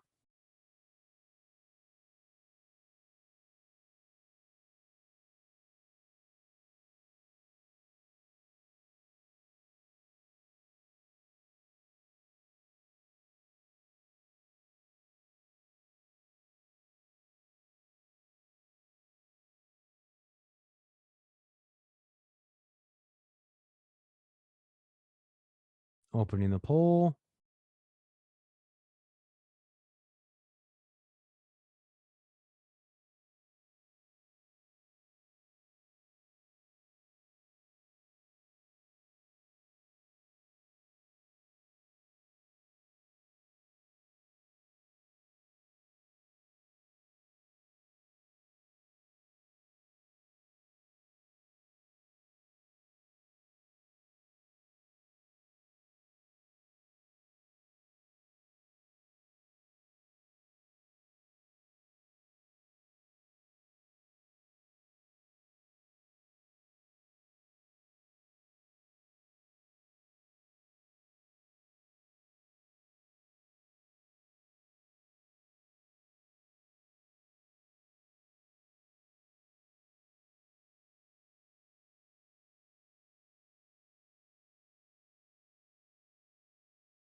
20 more seconds.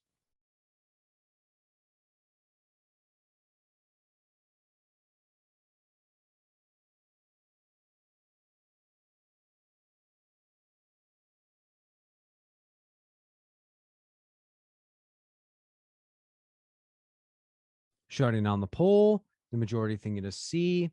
Second place is A. Third place is B. Fourth place is D. Let's look at it. We're a social worker meeting with a 35-year-old. So that's who we are and who our client is, who is released, who is scheduled to be released from jail within the next week. And you like the time, hop on top of it because it helps paint the picture of what we're looking at. So we're meeting with 35-year-old scheduled to be released from jail within the next week. So the man was charged with an assault and spent the last year in the county jail. And you like the time, hop on top of it because it helps paint the picture of what we're looking at. So the man spent a year in jail and is about to be released within the next week. The man reports that he finds it difficult to control his anger and does not like when people challenge him. So those are his triggers for anger. Social worker reviews a list of anger management techniques with the man to utilize upon his release. The man reports that he has always wanted to learn how to draw and will attempt to do that to express his anger. What defense mechanism is the man most likely utilizing? Again, first, next, best, most, should all mean the same thing. So do not let that one word define how you answer the question. So let's break down each defense mechanism and compare back to the question to see what we're looking at in particular. A, reaction formation is when someone reacts in the opposite emotional formation than they actually feel. B, displacement is when someone expresses or places their emotions onto someone or something less threatening. C, sublimation is when someone substitutes a positive behavior in place of a negative one.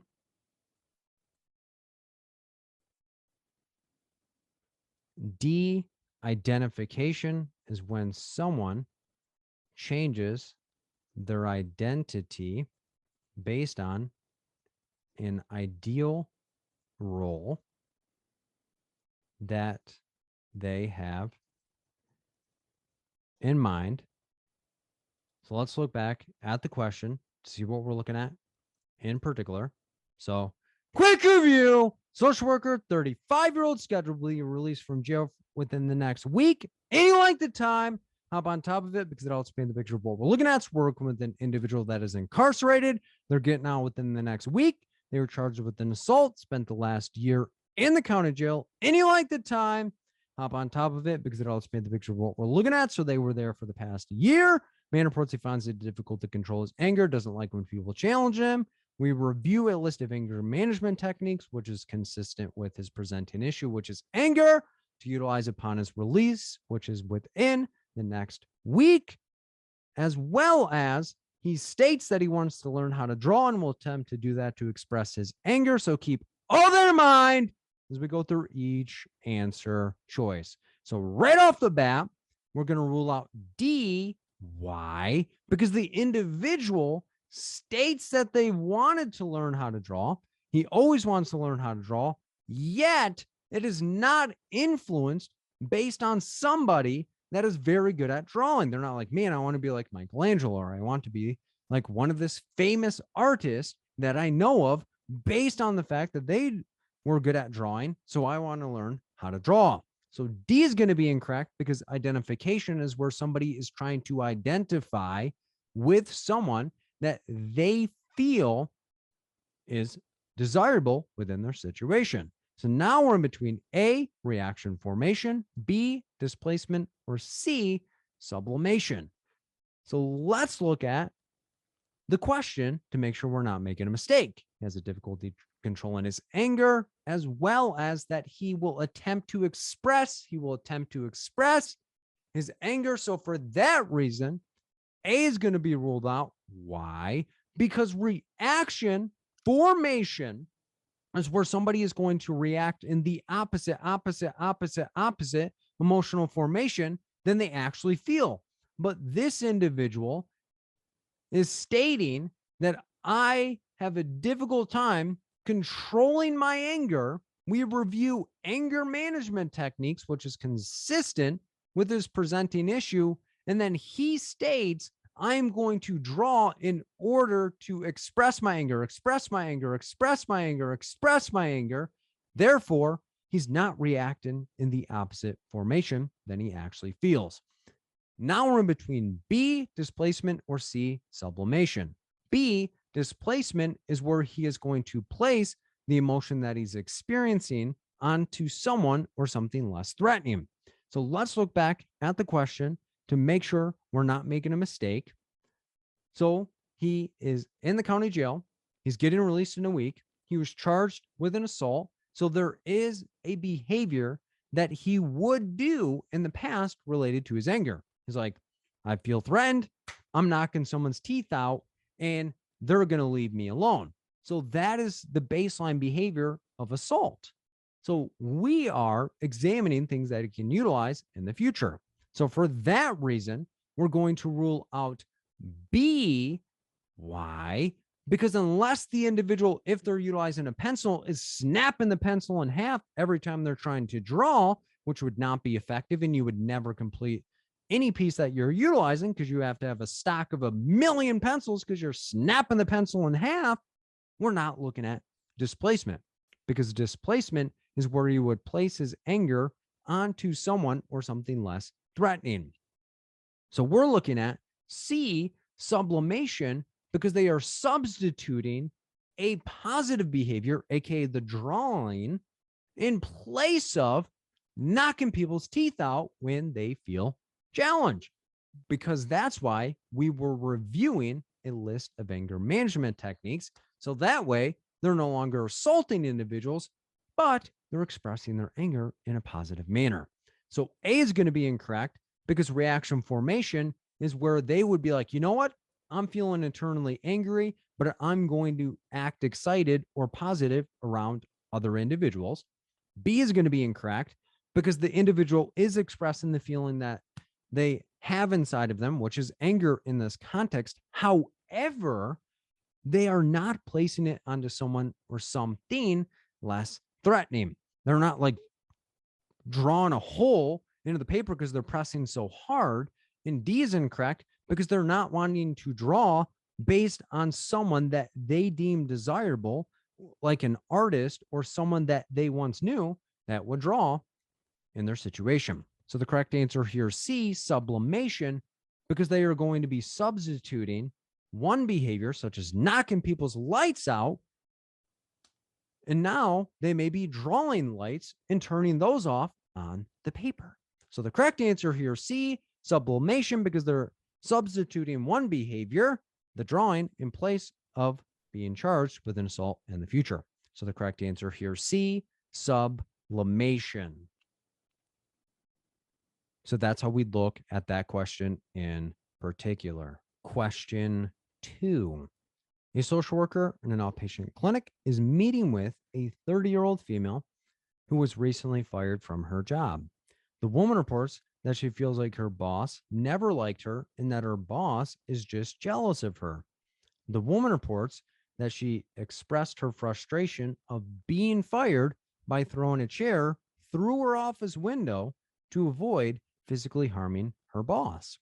What defense mechanism best explains the woman's behavior? A, denial, B, projection, C, reaction formation, D, displacement. And when you have your answer, type the word joy in the chat.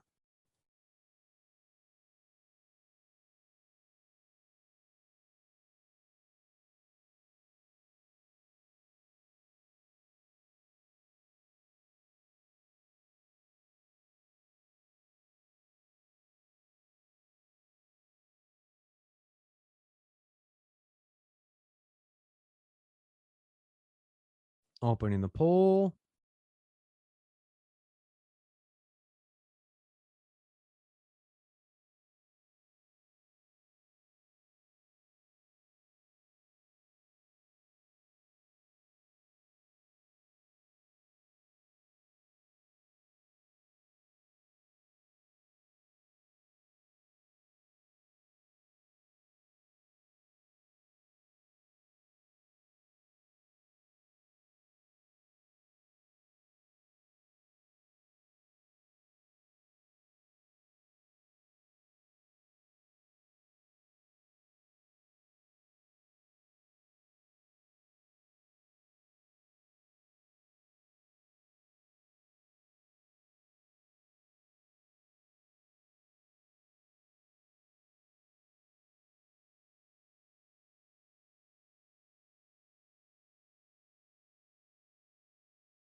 Twenty more seconds.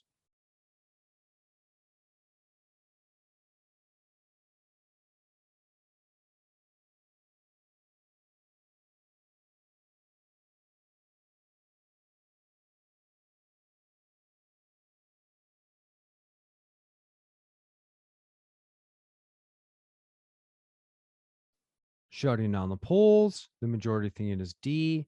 Second place is C. Third place is B. Fourth place is A. Let's look at it. We're a social worker in an outpatient clinic. That's who we are and where we're at. Meeting with a 30-year-old female. So that is our client who was recently fired from her job. That's what brought her in. The woman reports that she feels like her boss never liked her and that her boss is just jealous of her. The woman reports that she expressed her frustration of being fired by throwing a chair through her office window to avoid physically harming her boss. So that is how she expressed her anger within the situation. What defense mechanism best explains the woman's behavior? First, next, best, most, should all mean the same thing. So do not let one word dictate how you answer the question. So let's break down each defense mechanism, compare back to the question to see what we're looking at in particular. A, denial is when someone does not acknowledge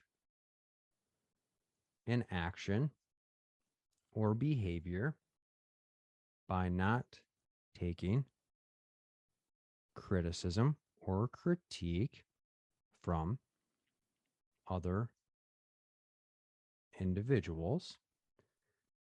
B, projection is when someone puts their feelings,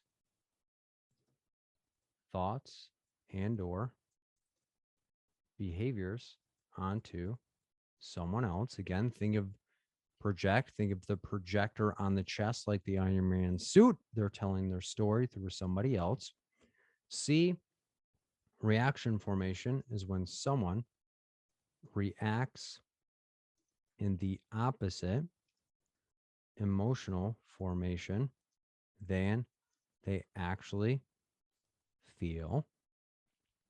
D, displacement is when someone expresses or places their emotions onto someone or something less threatening.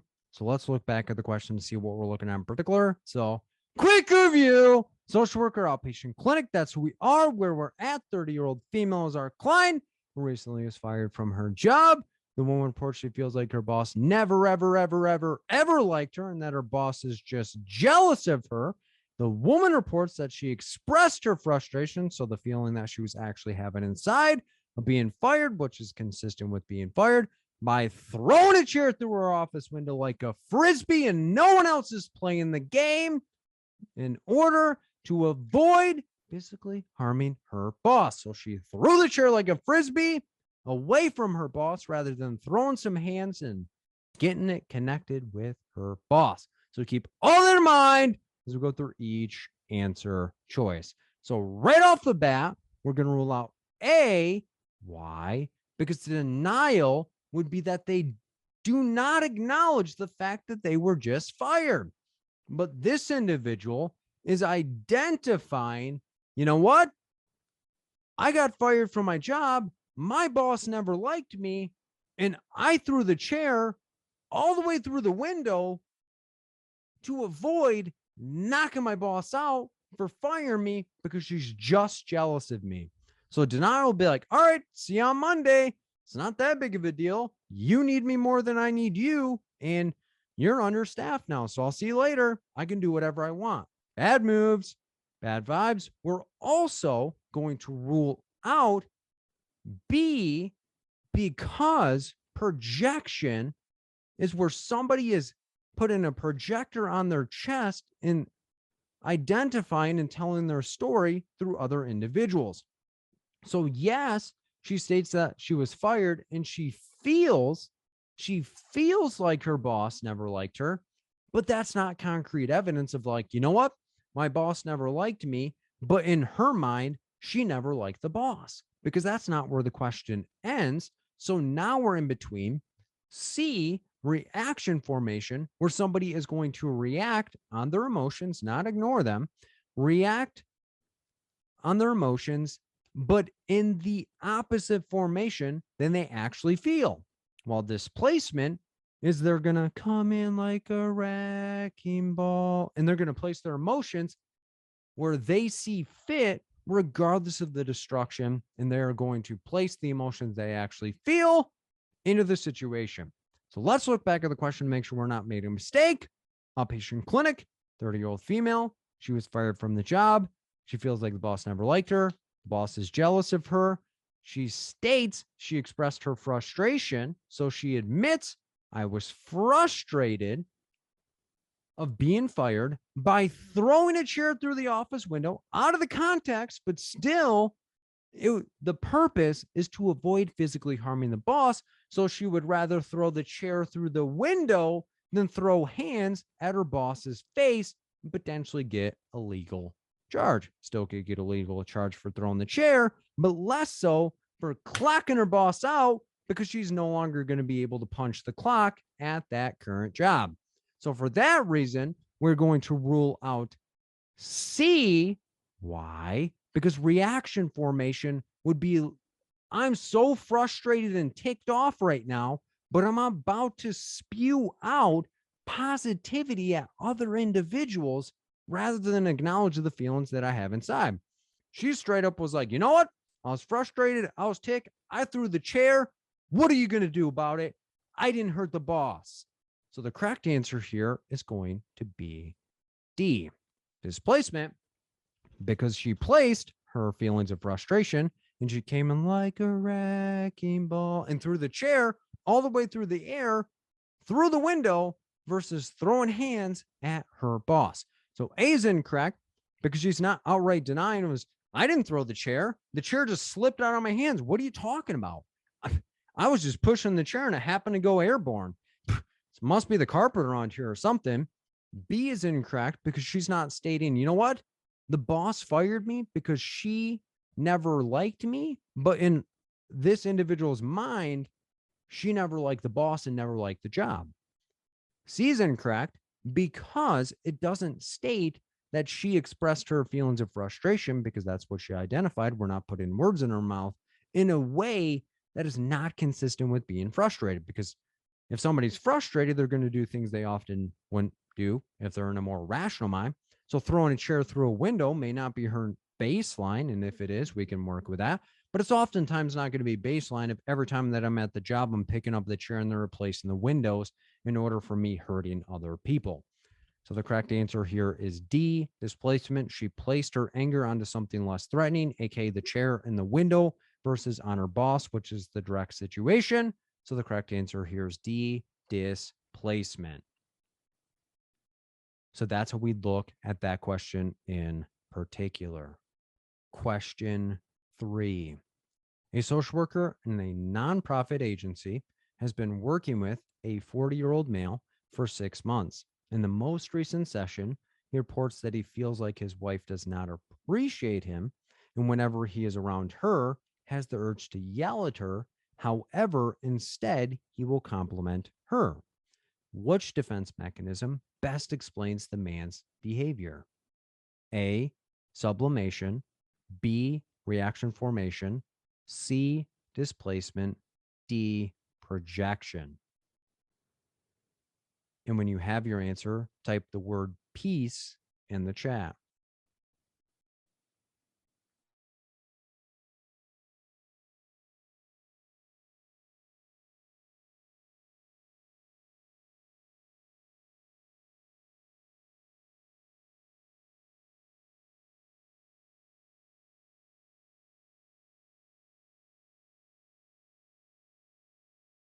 Opening the poll.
Twenty more seconds.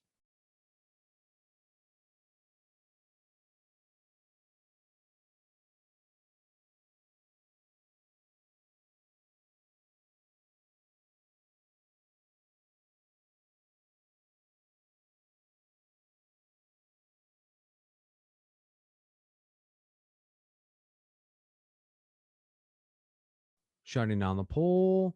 The majority think it is B. Second place is A and D. Third place is C. Let's look at it. We're a social worker and a nonprofit agency. So that's who we are and where we are at, working with a 40-year-old male. So that is our client for 6 months. Any length of time, hop on top of it because it also paints the picture of what we're looking at. We're working with a 40-year-old male, 6 months. So there's a rapport established in the most recent session. Any length of time, hop on top of it because it also paints the picture of what we're looking at. So what's going on right now. He reports he feels like his wife does not appreciate him, and whenever he is around her, has the urge to yell at her. However, instead, he will compliment her. So, a different response than he's actually feeling. Which defense mechanism best explains the man's behavior? Again, first, next, best, most, and should all mean the same thing. So, do not let that one word ever impact how you answer the question. Let's break down each defense mechanism and compare it back to the question to see what we're looking at in particular. A, sublimation is when someone substitutes a positive behavior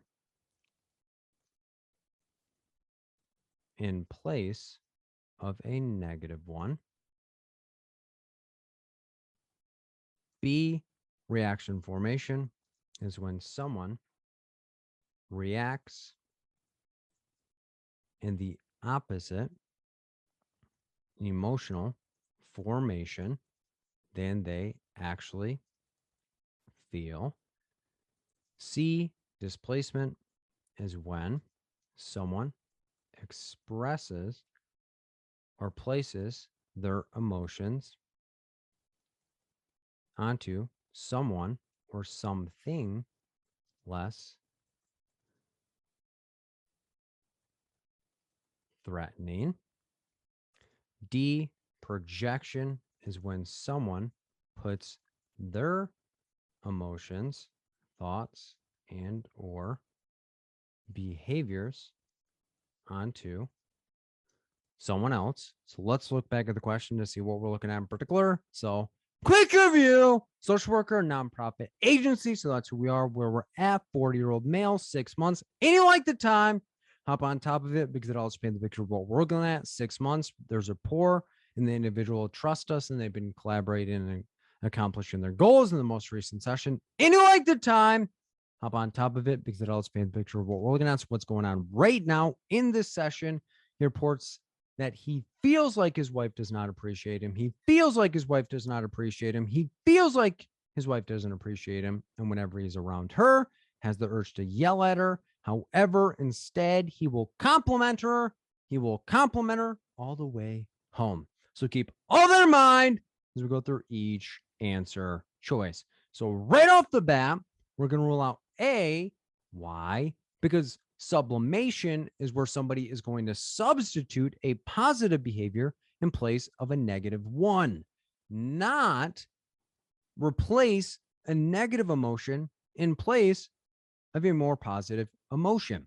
Because if you think about it, sublimation is more focused on behavior versus emotions. So in the question, it would state that previously he would be hollering at the top of his lungs at his wife, and now he's calm as a cat and is actually willing to communicate. That is what sublimation would look like. However, what we're looking at is he feels like his wife does not appreciate him. Feelings are not facts. However, whenever he is around her, he will yell at her. He will want to yell at her, but instead, he will compliment her. So he wants to, but he doesn't.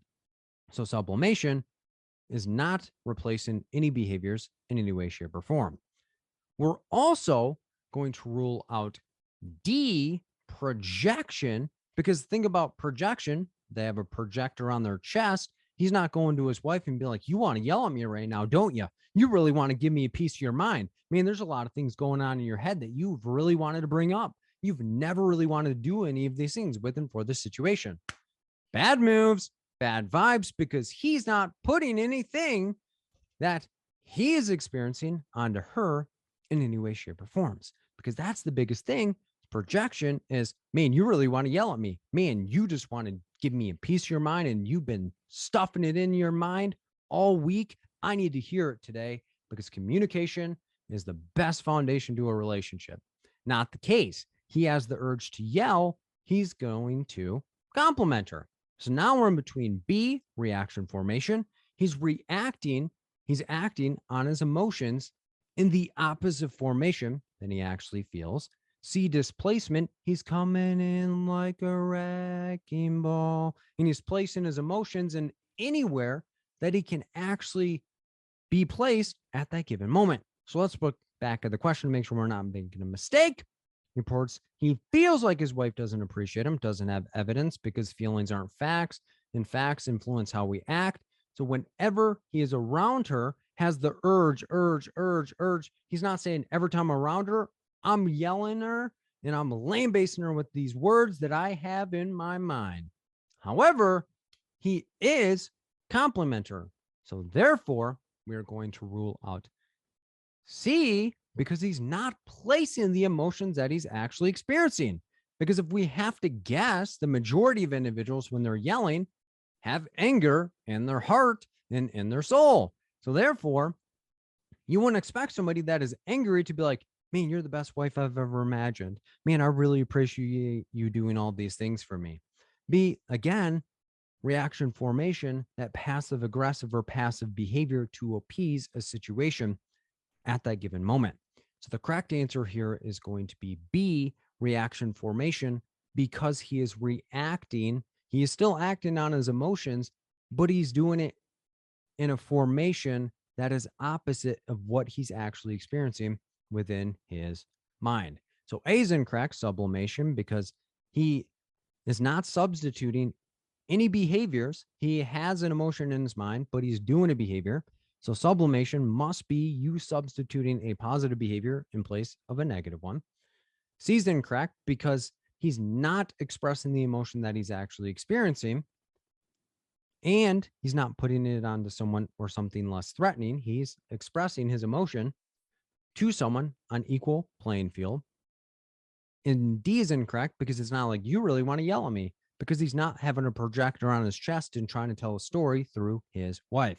So the correct answer here is B, reaction formation. So that's how we look at that question in particular. Question 4. A social worker in a community mental health clinic has been working with a 29-year-old male for 4 months. During the most recent session, the man reports that he believes his girlfriend has been cheating on him with multiple friends. He reports that he asked her about the cheating, but each time she denied cheating on him and told him to stop worrying about it. Upon further exploration, the social worker discovers the man has actually been cheating on his girlfriend the past 2 months.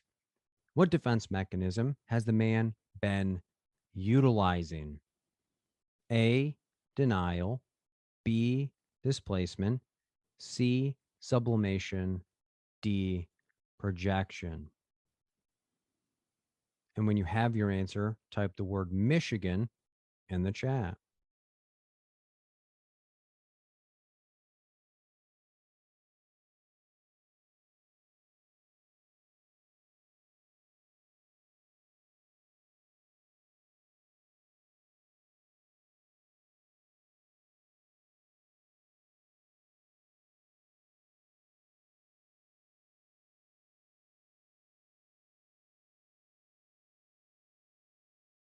Opening the poll.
Twenty more seconds.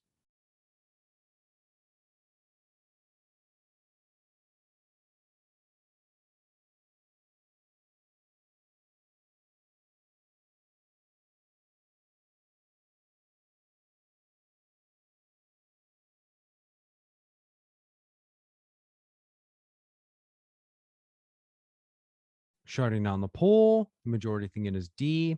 Second place is A. Third place is C. Fourth place is B. Let's look at it. We're a social worker in a community mental health clinic. That's who we are and where we are at, working with a 29-year-old male. So that is our client for the past 4 months. And you like the time, hop on top of it because it helps paint the picture of what we're looking at. So we've been working with this individual for 4 months during the most recent session. And you like the time, hop on top of it because it helps paint the picture of what we're looking at. So what's going on right now. The man reports that he believes his girlfriend has been cheating on him with multiple friends. He reports that he asked her about the cheating each time. She denied cheating on him and told him to stop worrying about it. So he tried addressing it. She's like, wasn't me. Upon further exploration, and you like the time, hop on top of it because it helps paint the picture of what we're looking at. The social worker discovers the man has actually been cheating on the girlfriend for the past 2 months. And you like the time, hop on top of it because it helps paint the picture of what we're looking at. What defense mechanism has the man been utilizing? It's not there this time, but I'm going to reiterate it. First, next, best, most, and should all mean the same thing. So never let that one word dictate how you answer the question. Let's break down each defense mechanism, compare back to the question to see what we're looking at in particular. A, denial is when someone does not acknowledge an action or behavior by not taking criticism or critique from other individuals. B, displacement is when someone expresses or places their emotions onto someone or something less threatening. C, sublimation is when someone substitutes a positive behavior in place of a negative one. D, projection is when someone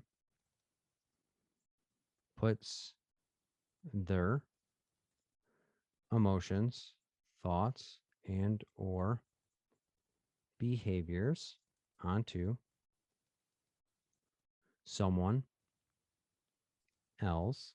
So let's look back at the question to see what we're looking at in particular. So quick review, social worker, community mental health clinic. That's who we are, where we're at. 29-year-old male, 4 months. And you like the time, hop on top of it because it also paints the picture of what we're looking at during the most recent session. And you like the time, hop on top of it because it also paints the picture of what we're looking at. So we've been with the individual for 4 months.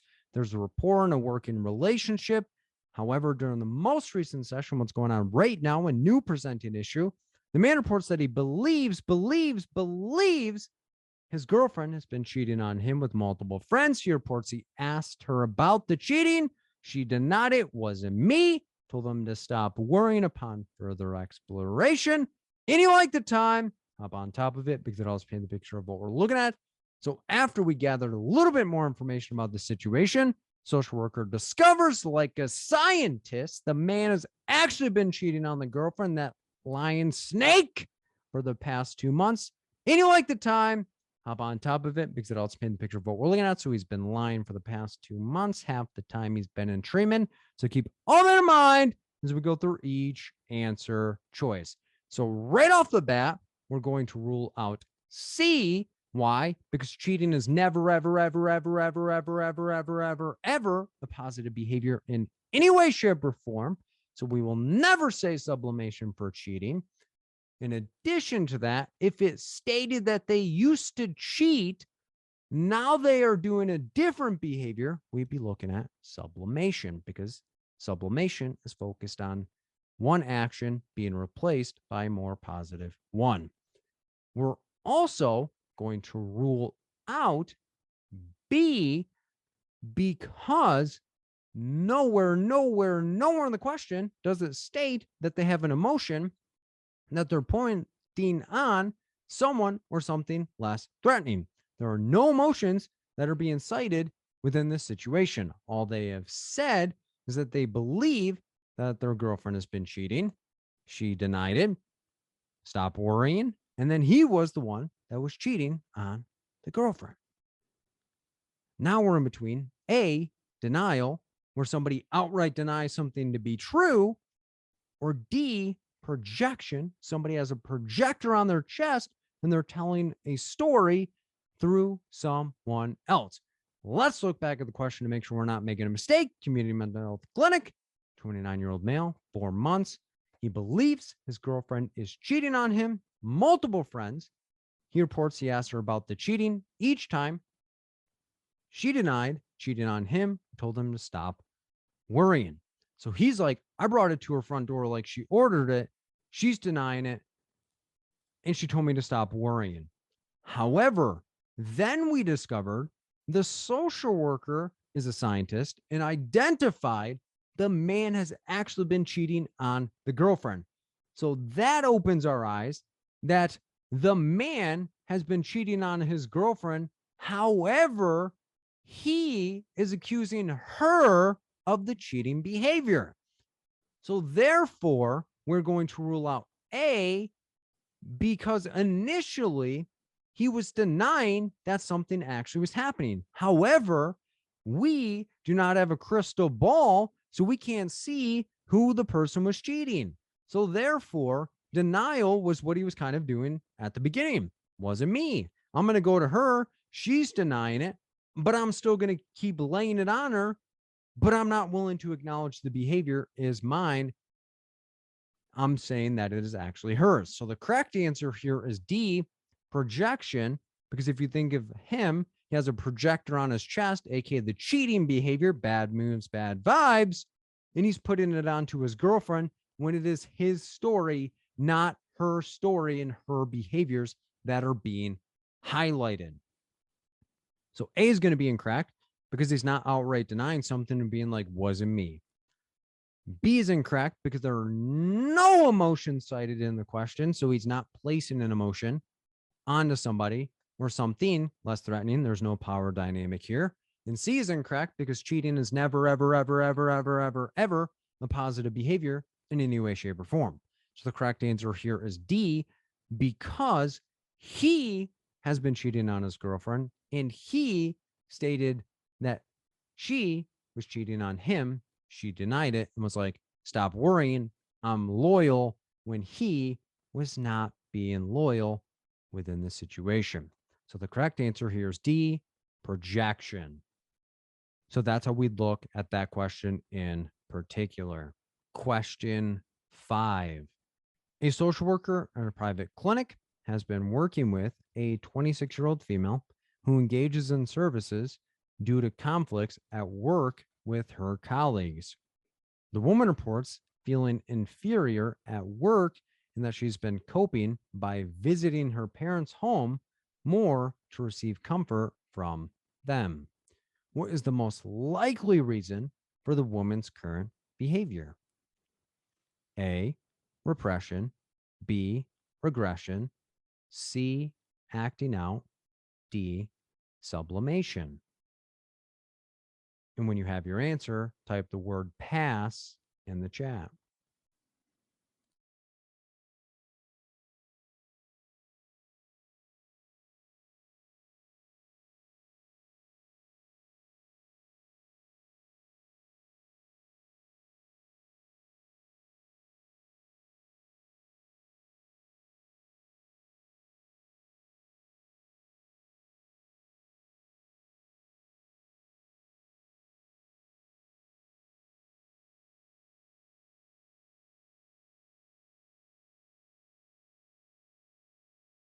Opening the poll.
Twenty more seconds.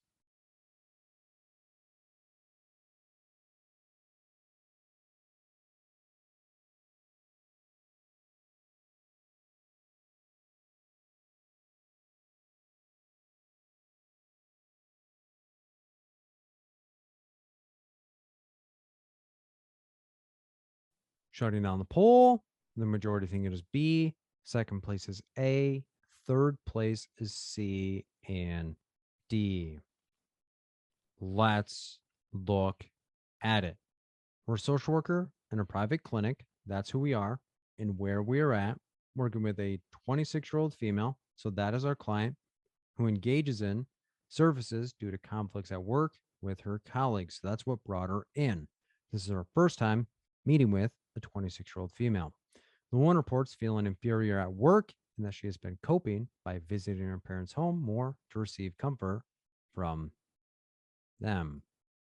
What is the most likely reason for the woman's current behavior? First, connects, best, most, and should all mean the same thing. So do not let that one word tell you how to answer the question ever on any question in any way, shape, or form. So let's break down each defense mechanism, compare back to the question to see what we're looking at in particular. A, repression is when someone presses down any uncomfortable feelings and or memories because they are too painful to process. And a keynote here is they are often linked to trauma. B, regression is when someone will utilize previously developmentally appropriate behaviors to cope.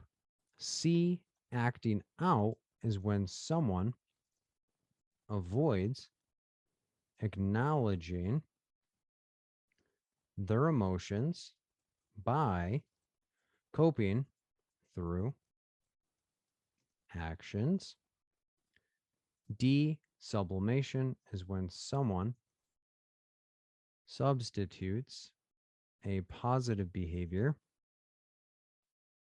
in place of a negative one. So let's look back at the question to see what we're looking at in particular. So quick review, social worker, private clinic. That's who we are, where we're at. 26-year-old female. That's our client who engages in services due to conflicts at work with her colleagues. So it is our first time meeting with a 26-year-old female, presenting issue, difficulties at work, conflicts with colleagues. Woman reports feeling inferior at work and that she has been coping by visiting her parents' home more to receive support from them. So keep all that in mind as we go through each answer choice.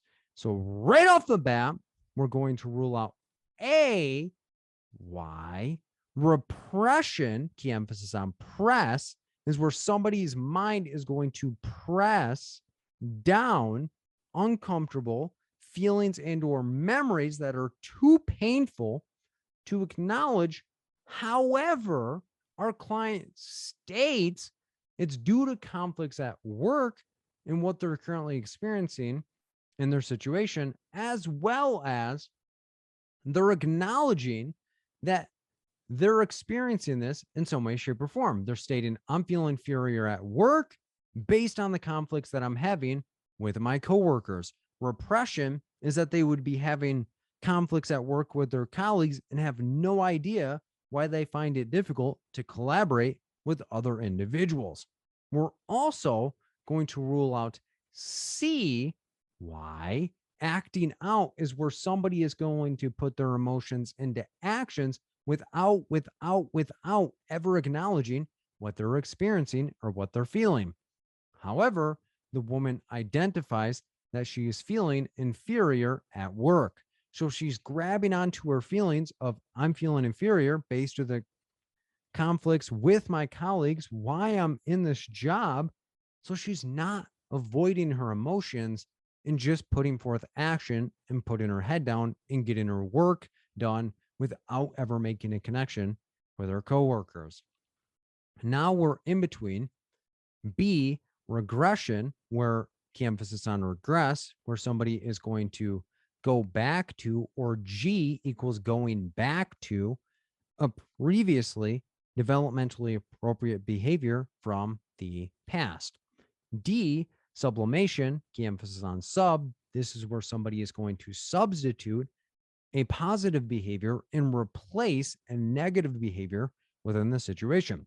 So let's look back at the question to make sure that we're not making a mistake. 26-year-old female engaged in services due to conflicts at work with her colleagues. She feels inferior at work. She's been coping by visiting her parents' home more to receive comfort from them. So key emphasis here that she is coping. She's coping by visiting her parents' home to receive comfort. So therefore, we are going to rule out D. Why? Because it does not state that she was previously doing a maladaptive or negative behavior within the situation. It simply states that she was feeling inferior at work, and the main coping skill that she has is going to her parents' home, and going to the parents' home is providing her comfort in the situation. So therefore, we would identify that as regression, because going home and getting comfort from a parent, not to say it's maladaptive or negative, however, that being the only coping skill that somebody has is not directly solving the problems at work.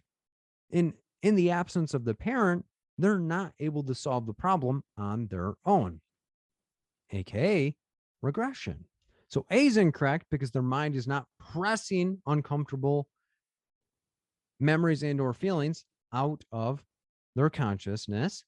C is incorrect because they're recognizing their feeling of being inferior. And D is incorrect because nowhere in the question does it state that they were doing a negative behavior in the past, and now that them going to their parents' home is a more positive iteration of what they used to do. So the correct answer here is B, regression, because going to parents as your primary coping skill for comfort is a previously developmentally appropriate behavior in the context of this individual situation. So the correct answer here is B, regression. So that's how we look at that question in particular. Question 6. A social worker and a family agency is completing an intake with a 42-year-old female who reports having relationship problems. The woman reports that her boyfriend has been getting frustrated with her spending habits and that at times it causes them to fall behind on bills. The woman reports that she has an admiration for Kylie Jenner and feels compelled to buy whatever she releases so she can be just like her. Which defense mechanism best explains the woman's behavior? A, intellectualization, B, internalization, C, asceticism, D, introjection. And when you have your answer, type the word determination in the chat.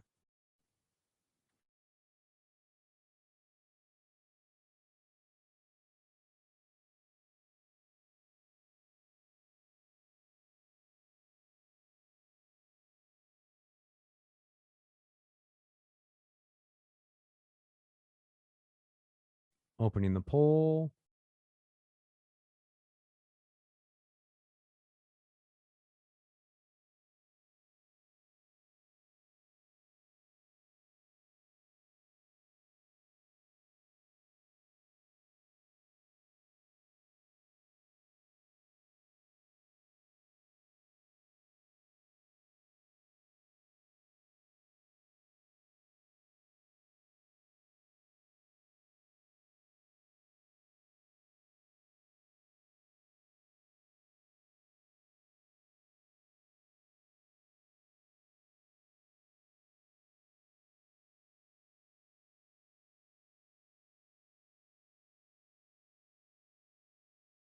Twenty more seconds.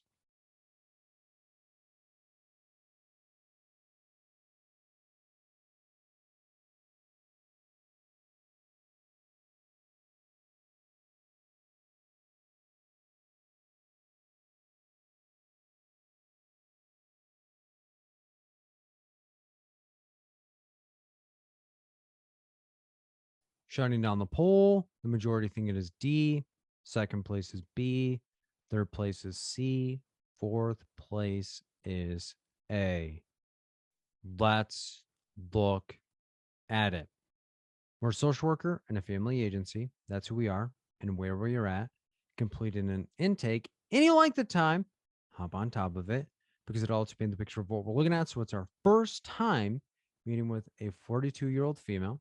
So that is our client who reports having a relationship problem. So that's what brought her into services for her first appointment, which is happening right now. The woman reports that her boyfriend has been getting into frustrated with her spending habits. So the boyfriend's getting frustrated with her spending habits. And at times it causes them to fall behind on bills. So negative impact. The woman reports that she has an admiration for Kylie Jenner and feels compelled to buy whatever she releases so she can be just like her. Which defense mechanism best explains the woman's behavior?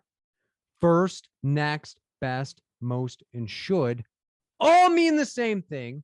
So do not let that one word dictate how you answer any questions ever. So let's break down each defense mechanism, compare back to the question to see what we're looking at in particular. A, intellectualization is when someone obtains information about a stressful situation in their life without feeling the emotions that they have around it. B, internalization is when someone takes the opinions, feedback, and values of others and plays them out in their life. And a key thing here is that they're internal changes. C, asceticism is when someone has a set or rigid way of doing things and avoids pleasure in order to accomplish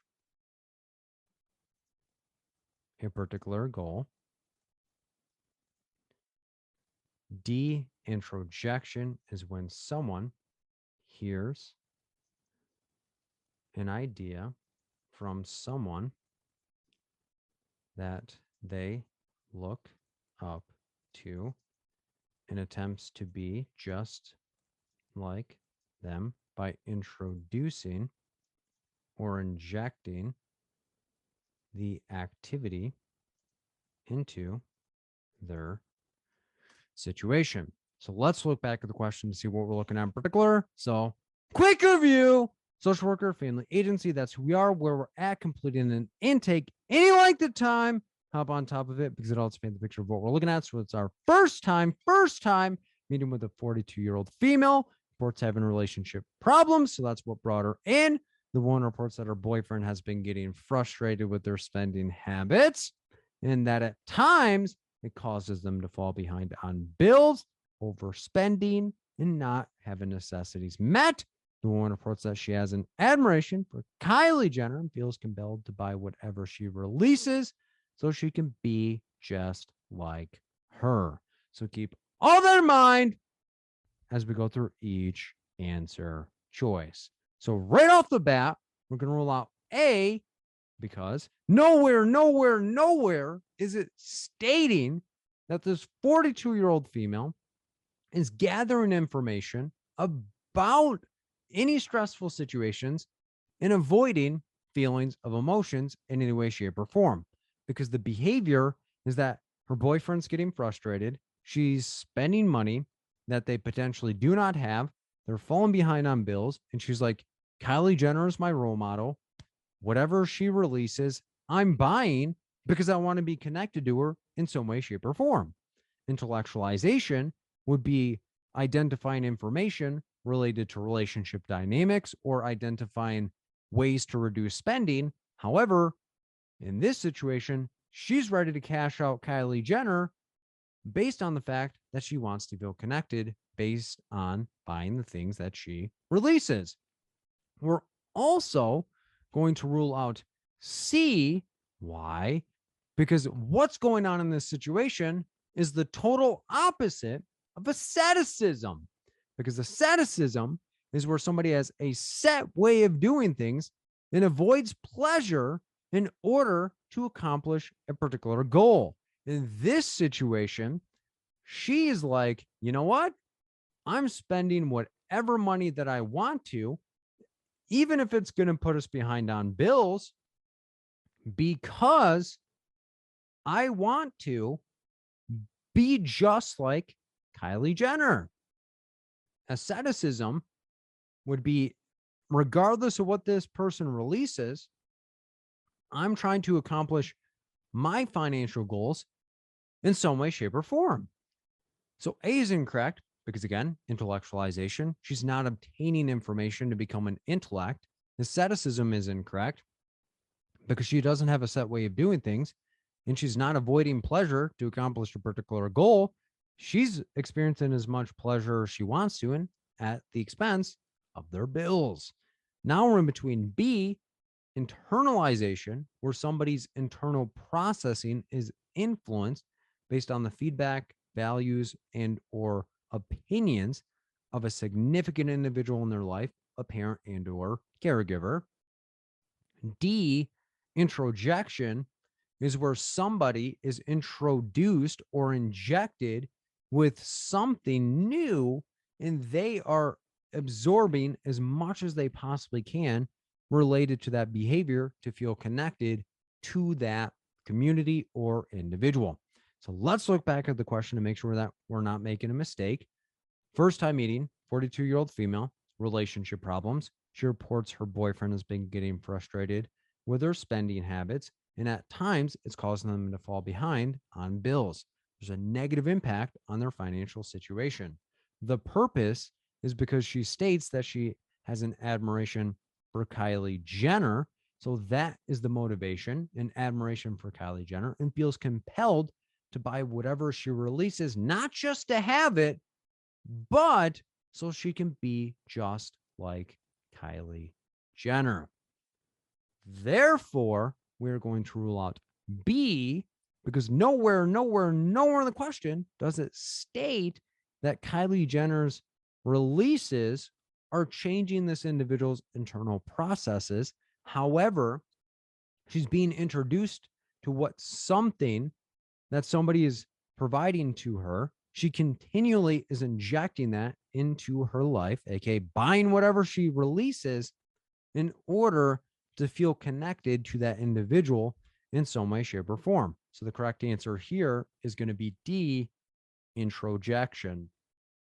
A is incorrect because she's not becoming an intellect in identifying information related to the stressors in her life, relationship problems, spending habits, any of these different areas.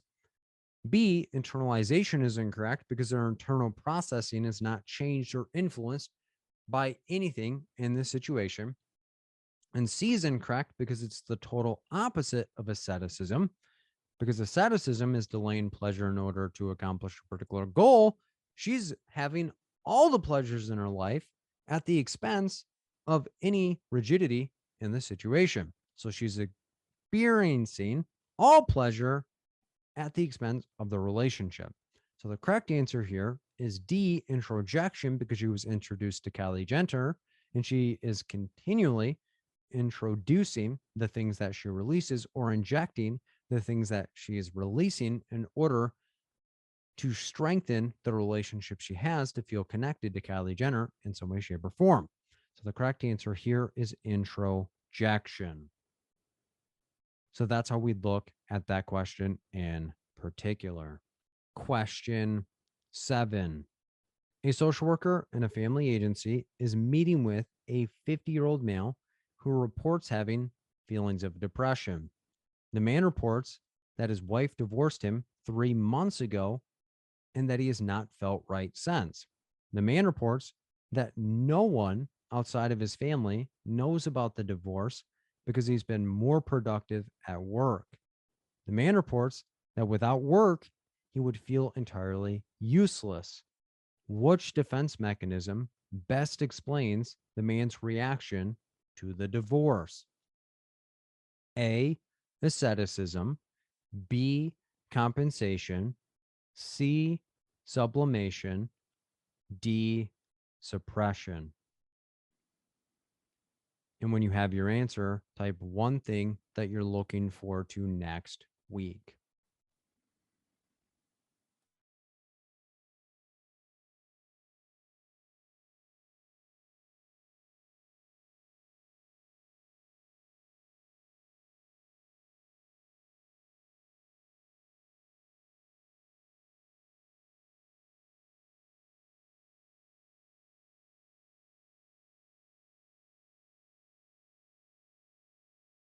Opening the poll.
Twenty more seconds.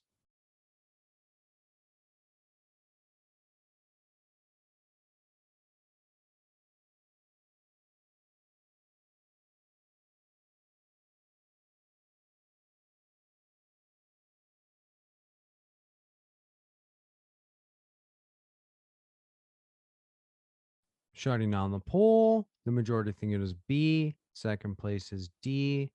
Third place is A and C. Let's look at it. We're a social worker and a family agency. That's who we are and where we are at. Meeting with a 50-year-old male. So that is our client, reports having feelings of depression. So that's what brought him in. The man reports that his wife divorced him 3 months ago, and he liked the time. Hop on top of it because it helps paint the picture of what we're looking at this given moment, and that he's not felt right since, which is equating to his depression. The man reports that no one outside of his family knows about the divorce because he has been more productive at work. The man reports that without work, he would feel entirely useless. So, work is his current purpose. Which defense mechanism best explains the man's reaction to the divorce? First, next, best, most, and should all mean the same thing. So do not let that one word ever dictate how you answer a question. Let's break down each defense mechanism, compare it back to the question to see what we're looking at in particular. A, asceticism is when someone has a set or rigid way of doing things and avoids pleasure in order to accomplish a particular goal. B, compensation is when someone overachieves in one area of their life to make up for or compensate for a failure in another area of their life. C, sublimation is when someone substitutes a positive behavior in place of a negative one. D, suppression is when someone avoids thinking about something with the key emphasis being on temporarily, and acknowledges it later. And that's the key component with suppression. It's a temporary shut off, and then we're going to acknowledge it later. So let's look back at the question to see what we're looking at in particular. So, quick review: social worker, family agency, that's who we are, where we're at. 50-year-old male. So that's our client reports feelings of depression. So that's what brought him in. It's our first time meeting with them. The man reports that his wife divorced him 3 months ago. Any length of time, hop on top of it because it also paints a picture of what we're looking at. So feelings of depression for the past 3 months. It's not felt right since. So that's the key indication that the depressive symptoms started 3 months ago. Man reports that no one outside of his family knows about the divorce because he's been more productive at work. The man reports that without work, he would feel entirely useless. So keep all that in mind as we go through each answer choice. So right off the bat, we're going to rule out A. Why? Because asceticism is avoiding pleasure in order to accomplish a particular goal. However, the individual is not identifying a goal in any way, shape, or form. He's coming in for feelings of depression after a divorce that he experienced. So asceticism is a set way of doing things in order to accomplish a particular goal. Because I doubt this 50-year-old male was like, you know what? My goal is to get a divorce. So I'm going to do everything that I can in order for this to happen, because he's experiencing feelings of depression. We're also going to rule out C. Why? Because nowhere does it state that he's substituting a behavior in place of another behavior. He identified that he got a divorce. He hasn't felt right since. And then he states that no one outside of his family knows about the divorce because he's been more productive at work. So he is having a coping skill of work, but nowhere in the question does it state that he previously had a negative or maladaptive coping skill that he's replacing and putting work in its place. So now we're in between B, compensation. Is he compensating in one area or overcompensating in one area in order to cover up or hide a quote unquote failure in another area of his life? Or D, he's avoid thinking about something only temporarily, and now he's going to acknowledge it later. Well, let's look back at the question to see what we're looking at in particular. Feelings of depression, divorce 3 months ago. Any length of time, hop on top of it because it also paints the picture of what we're looking at. So he's feeling depressed for the past 3 months in relation to being divorced. He reports that no one outside of his family knows about the divorce. So on the outside, he's looking like he's super successful. I'm productive at work. People are giving me affirmations and saying, man, you're killing the game and getting the job done. However, internally, he is suffering because his identity is entirely work. And without it, he would feel useless. That's entirely what he said. Without it, I'm useless. Therefore, we're going to rule out D because he's not temporarily silencing something and acknowledging it later. He is working or being more productive at work to overshine the fact that he's suffering based on the divorce that he experienced 3 months ago. So the correct answer here is B, compensation.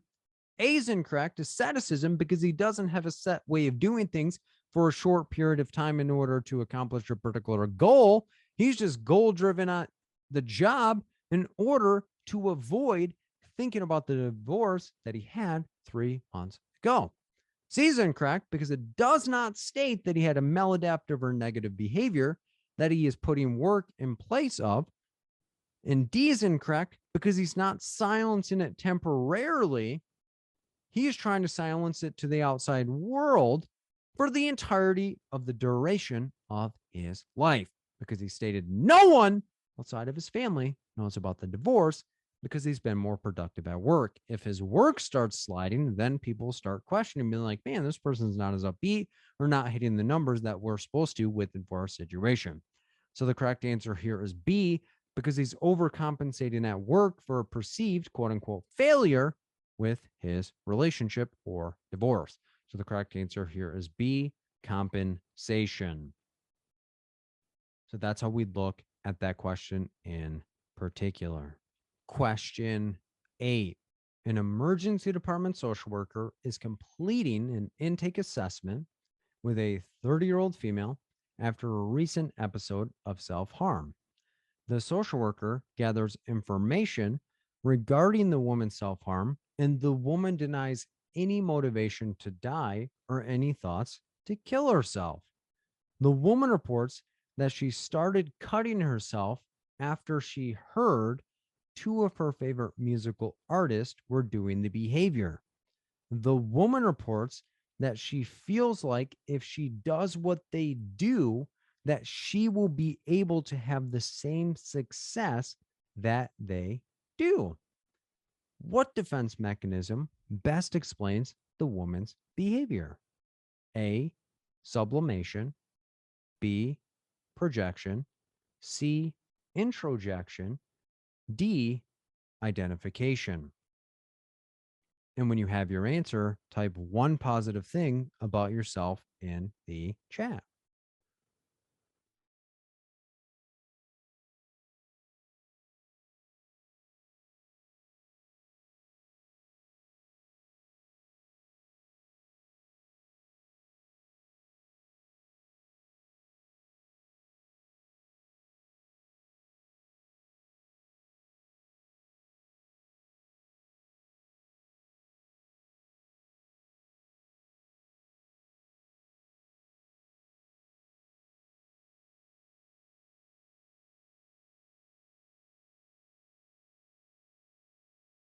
Opening the poll.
Twenty more seconds.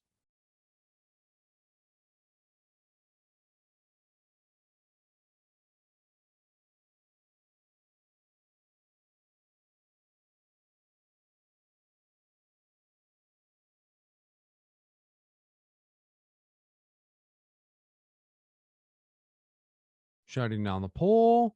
The majority think it is D. Second place is C. Third place is B. Fourth place is A. Let's look at it. We're an emergency department social worker. That's who we are and where we are at, completing an intake assessment. And you like the time, hop on top of it because it all expands the picture of what we're looking at. So it's our first time meeting with a 30-year-old female. So that is our client. And it's after a recent episode of self harm, which is why we're in an emergency department. The social worker gathers information regarding the woman's self harm, and the woman denies any motivation to die or thoughts to kill herself. The woman reports that she started cutting herself after she heard two of her favorite musical artists were doing the behavior. The woman reports that she feels like if she does what they do, that she will be able to have the same success that they do. What defense mechanism best explains the woman's behavior? First, next, best, most, and should all mean the same thing. So never let that one word dictate how you answer a question. Let's break down each defense mechanism and compare back to the question to see what we're looking at in particular. A, sublimation is when someone substitutes a positive behavior in place of a negative one. B, projection is when someone puts their emotions, thoughts, and or behaviors onto someone else. C, introjection is when someone hears an idea from someone that they look up to and attempts to be just like them by introducing or injecting the activity into their life. D, identification is when someone identifies as someone that they admire and starts to do similar behaviors that the person does in order to become them. And the key component here is their identity changes. So let's look back at the question to see what we're looking at in particular. So quick review: an emergency department social worker, an emergency department social worker, emergency department social worker is completing an intake assessment. And you like the time, hop on top of it because it all paints the picture of what we're looking at. So it's our first time meeting with a 30-year-old female after a recent episode of self-harm, which is why we are in the emergency department. Social worker gathers information regarding the woman's self-harm. We're identifying is she a danger to herself? So the woman denies any motivation to die or thoughts to kill herself. So now we're scratching our head of what the heck is going on then. So the woman reports she started cutting herself, not on her own motivation, but after she heard two of her favorite musical artists were doing the behavior. The woman reports that she feels if she does what they do, that she will be able to have the same success that they do or have. So keep all that in mind as we go through each answer choice. So right off the bat, we're going to rule out A. Why? Because we're never, ever going to equate self-harm as a positive behavior in any way, shape, or form. So we're not going to be like, you know what? It's really great that you're doing self-harm. How about we reinforce this and have you do this over and over and over and over? Bad moves, bad vibes. We're also going to rule out B. Why? Because this 30-year-old female is not having a projector on their chest like the Iron Man suit shooting a light out and telling their story via the actions of other individuals. She's not being like, you know what? This person wants to self-harm when they internally want to self-harm in some way, shape, or form. So now we're in between C, introjection, where she's being introduced to something or injecting something into her life, but still has her own identity.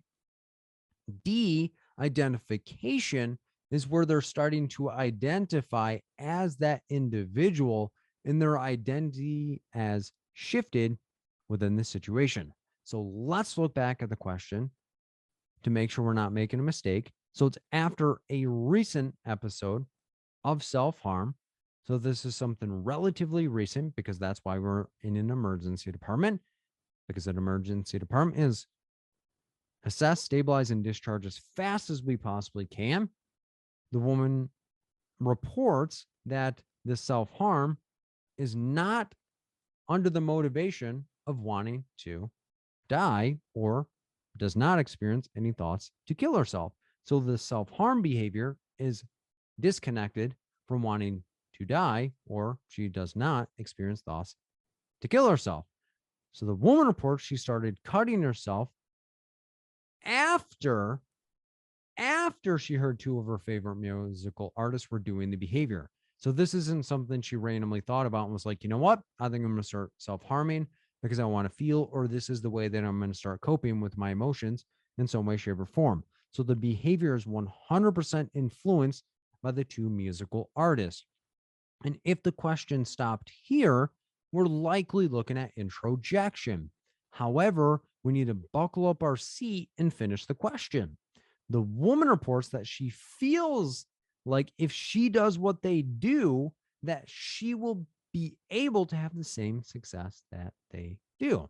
So she is trying to become 100% who they are by doing behaviors that are similar to theirs. So therefore, we're going to rule out C. It's not simply just being like, you know what? I'm going to do one behavior that they're doing. This 30-year-old female wants to become these two musical artists and have the success that they do. So she feels like if I start self-harming myself, and that's a behavior that they do, I'm inherently going to get all of the skills and abilities that they have just from doing this behavior.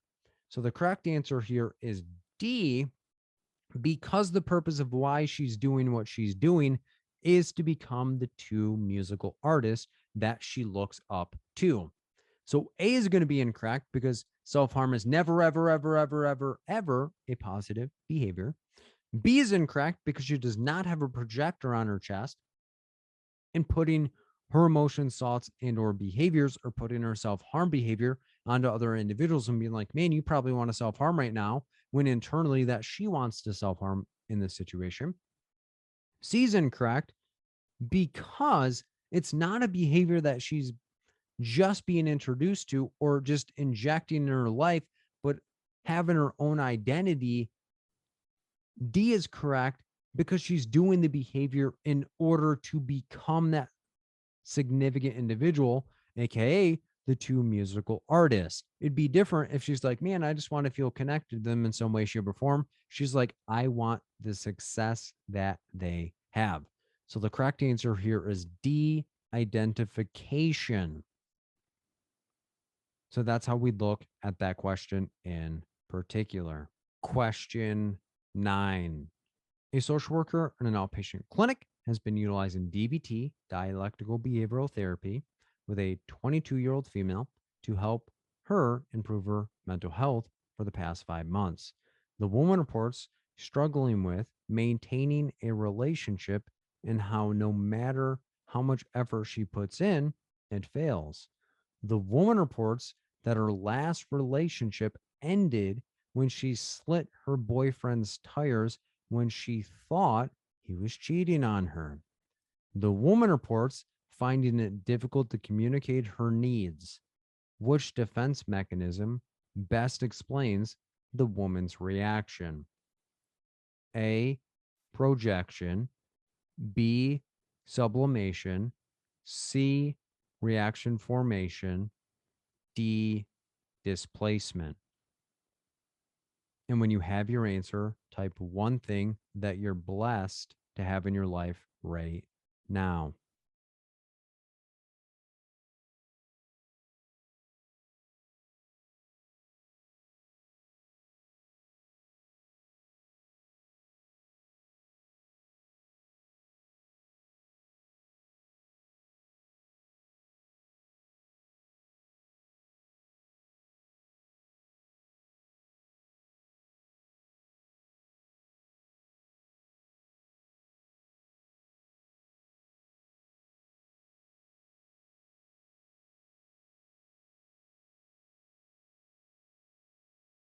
Opening the poll.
20 more seconds.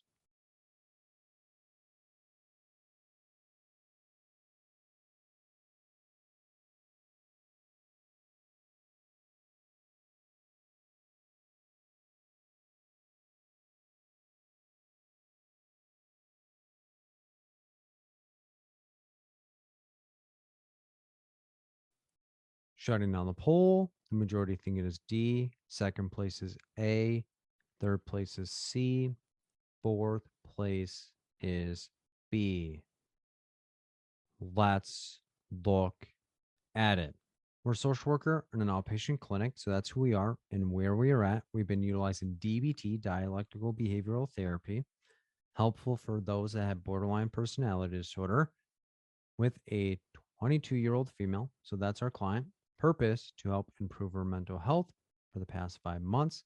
And you like the time, hop on top of it because it also paints a picture of what we're looking at this given moment. One reports struggling with maintaining a relationship and how no matter how much effort she puts in, it fails. That's her frustration point is relationships. The woman reports that her last relationship ended when she slit her boyfriend's tires when she thought he was cheating on her. The woman reports finding it difficult to communicate her needs. Which defense mechanism best explains the woman's reaction? First, next, best, most, and should all mean the same thing. So do not let one word dictate how you answer a question ever. So let's break down each defense mechanism, compare it back to the question to see what we're looking at in particular. A, projection is when someone puts their emotions, thoughts, and or behaviors onto someone else. B, sublimation is when someone substitutes a positive behavior in place of a negative one. C, reaction formation is when someone reacts in the opposite emotional formation than they actually feel. D, displacement is when someone expresses or places their emotions onto someone or something less threatening. So let's look back at the question to see what we're looking at in particular. So, quick review. Social worker, outpatient clinic. That's who we are, where we're at, utilizing DBT, dialectical behavioral therapy. Helpful for those that have borderline personality disorder or impulsive thoughts. 22-year-old female to help improve her mental health past 5 months. And you like the time, hop on top of it because it always paints a picture of what we're looking at. This has been going on for 5 months. There's rapport established, and we have some experience with this individual. The woman reports struggling with maintaining a relationship and how no matter how much effort she puts in, it fails. The woman reports that her last relationship ended when she slit her boyfriend's tires when she thought he was cheating on her. There was no actual evidence. She was just thinking it. So she's like, I'm going to get back at this sucker. So the woman reports finding it difficult to communicate her needs. So she would rather do actions rather than communicate. So keep all in mind as we go through each answer choice. So right off the bat, we're going to rule out A. Why? Because nowhere in the question does it state that she was cheating on the boyfriend or that she is doing anything and then putting it on other people. She wasn't like, man, you slit your own tires because I accused you on cheating and you're trying to triangulate and say I did the behavior. No, the woman thought that he was cheating on her, cut the tire, and was like, yeah, you're not getting to that person that you were cheating on me with now, are you, sucker?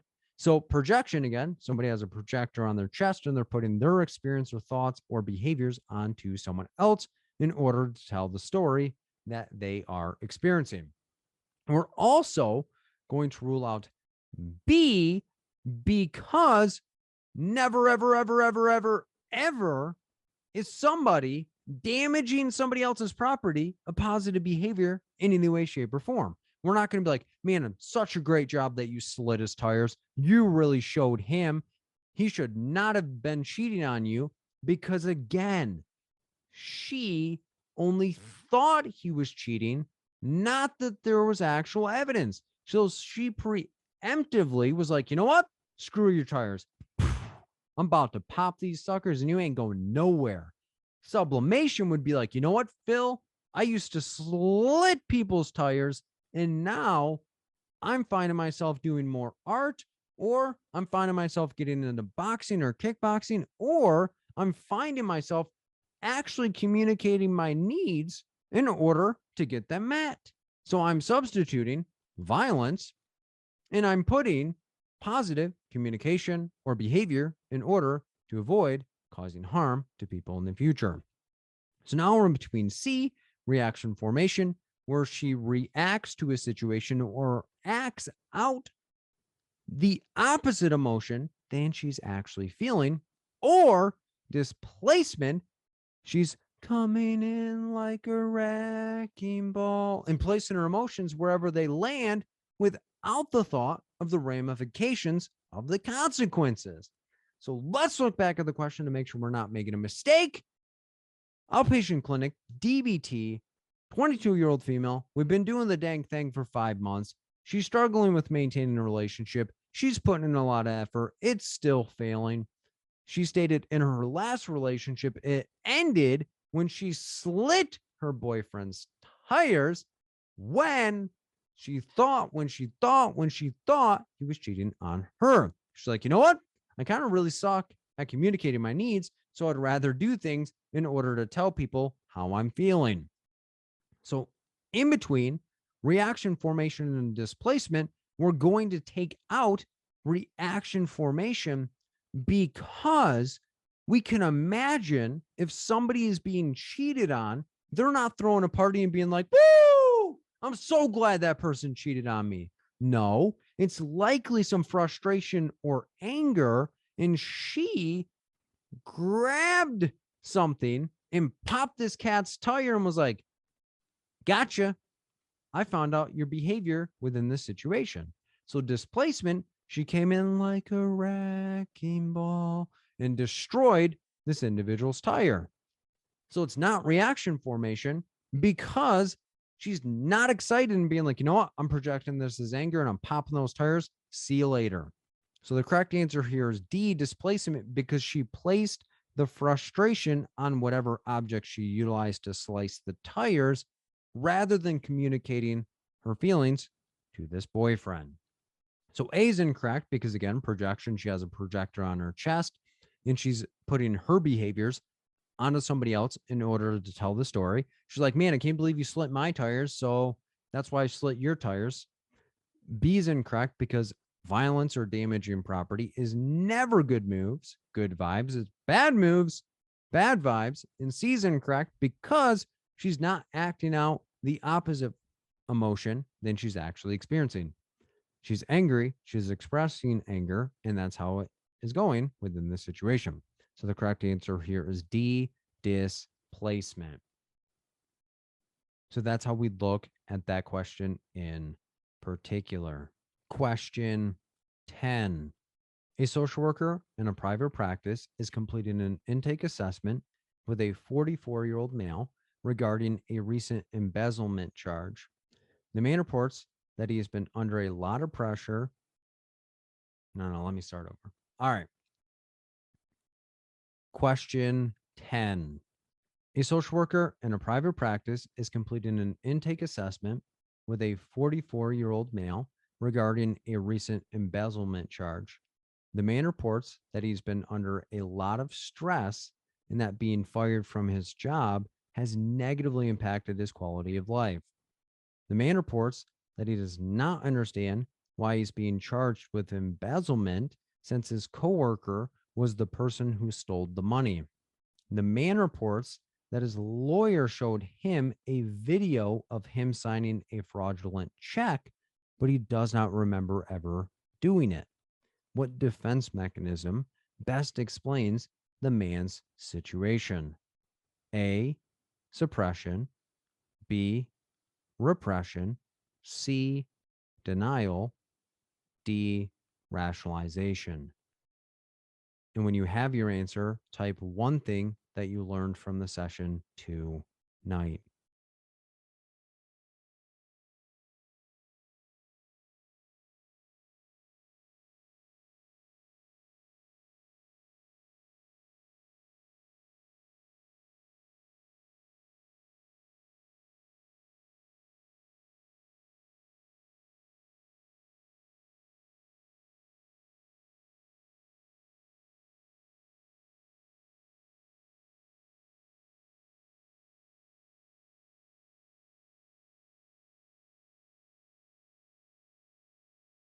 Opening the poll.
Twenty more seconds.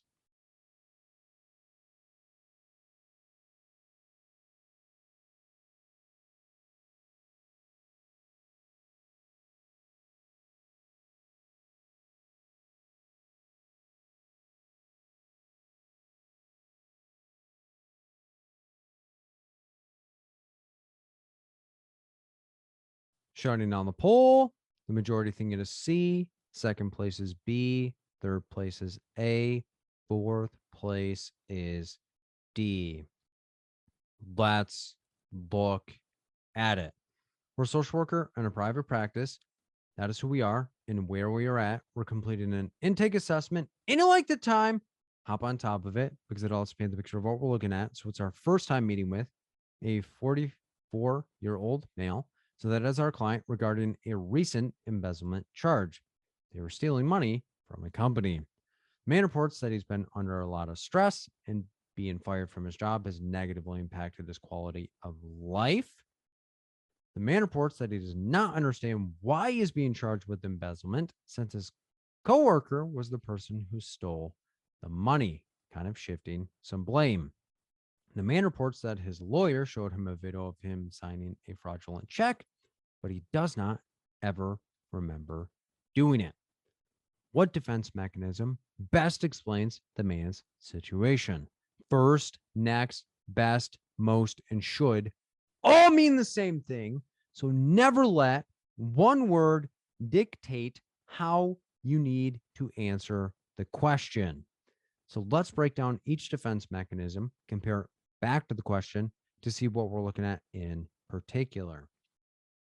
A, suppression is when someone avoids thinking about something temporarily and acknowledges it later.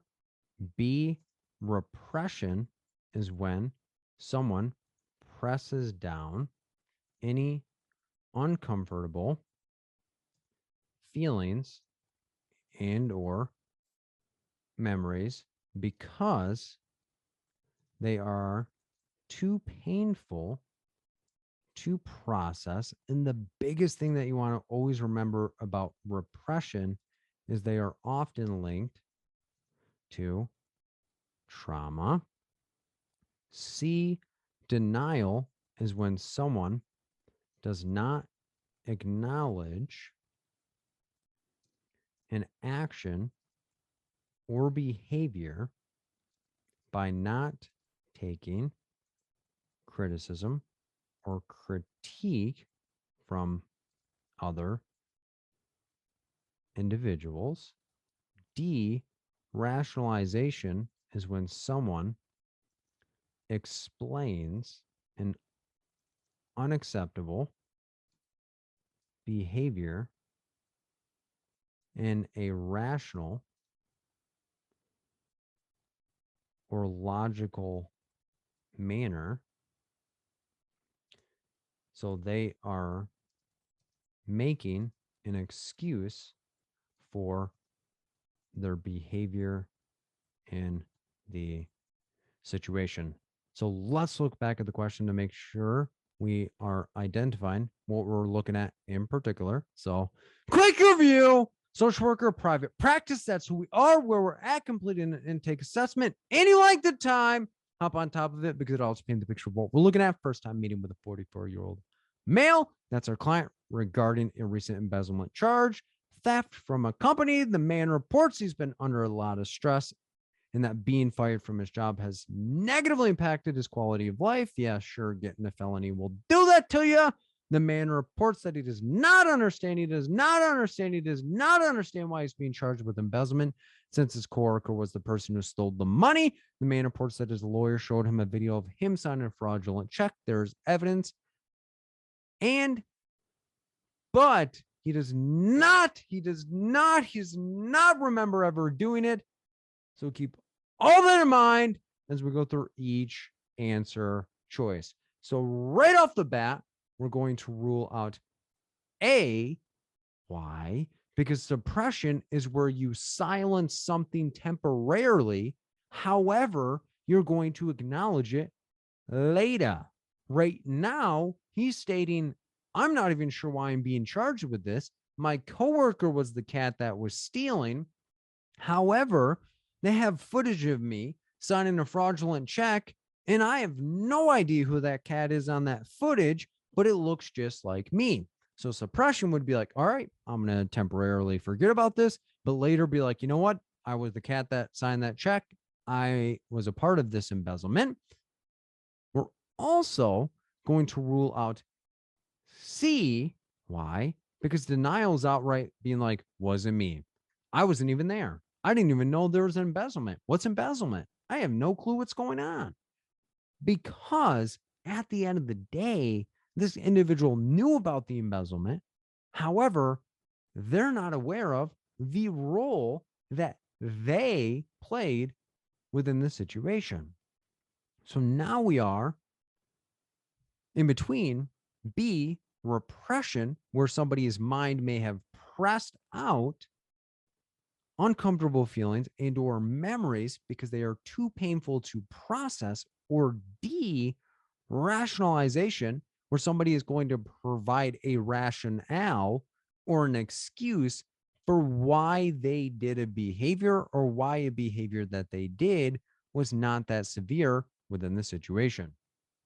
So let's look back at the question to make sure we're not making a mistake. First time meeting with 44-year-old male, recent embezzlement charge. Reports he's been under a lot of stress. So stress, potentially a traumatic situation, because when people are under stress, they react in their limbic system, fight, flight, freeze, or submit. Their frontal cortex, that rational part of their mind, is totally offline. And that being fired from work has negatively impacted his quality of life. So diminished quality of life, stress, quality of life diminished. The man reports he does not understand why he's being charged with embezzlement since his coworker was the person who stole the money. So he remembers that his coworker was stealing money. However, the individual does not remember that he was also in on the fix.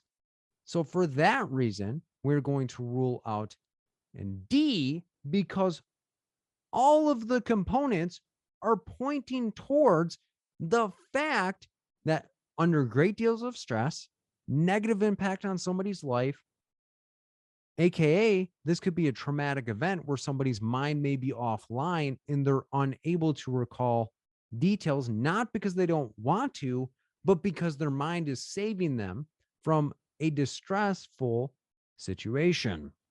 So the correct answer here is going to be B, repression, because this 44-year-old male's mind has pressed out the details that he was a part of this event because facing a felony has put him under great deals of stress, negatively impacted his life, and he is unaware of his role within the situation. A is incorrect because he's not silencing something temporarily and then going to acknowledge and be like, oh, yeah, I now 100% take full responsibility for everything that I've done, because he's not at that point, because he says, I have no recollection of ever doing this. But the key components here, he's under great deals of stress, because when people are under stressful situations, they oftentimes are going to have memory lapses based on the fact that their mind is so overloaded and they are put into a situation of where it's just survival mode. C is incorrect because it's acknowledging the fact that embezzlement happened. He's like, yeah, my coworker, he was stealing a ton of money. However, this individual is not acknowledging his role in it, but he's also stating, you know what? I have a lawyer. They're showing me a video. I know that's me, but I don't remember doing it. He's not being like, man, they showed me the video. I know that's not me. I'm totally done. I'm totally done with this. D is incorrect because he's not providing an excuse for why he did a particular behavior or trying to be a salesperson about how he was convinced or coerced to embezzle money based on the coworker about to kill him if he didn't steal the money. So the correct answer here is B, repression, because his mind has pressed out the details of him being a part of this embezzlement situation because of the amount of stress that he's under and the negative impact on his quality of life, which can cause him to not remember particular things. Because when people are put into stressful situations or traumatic situations, they tend to forget details in order to protect themselves. So the correct answer here is B, repression. So that's how we look at that question in particular.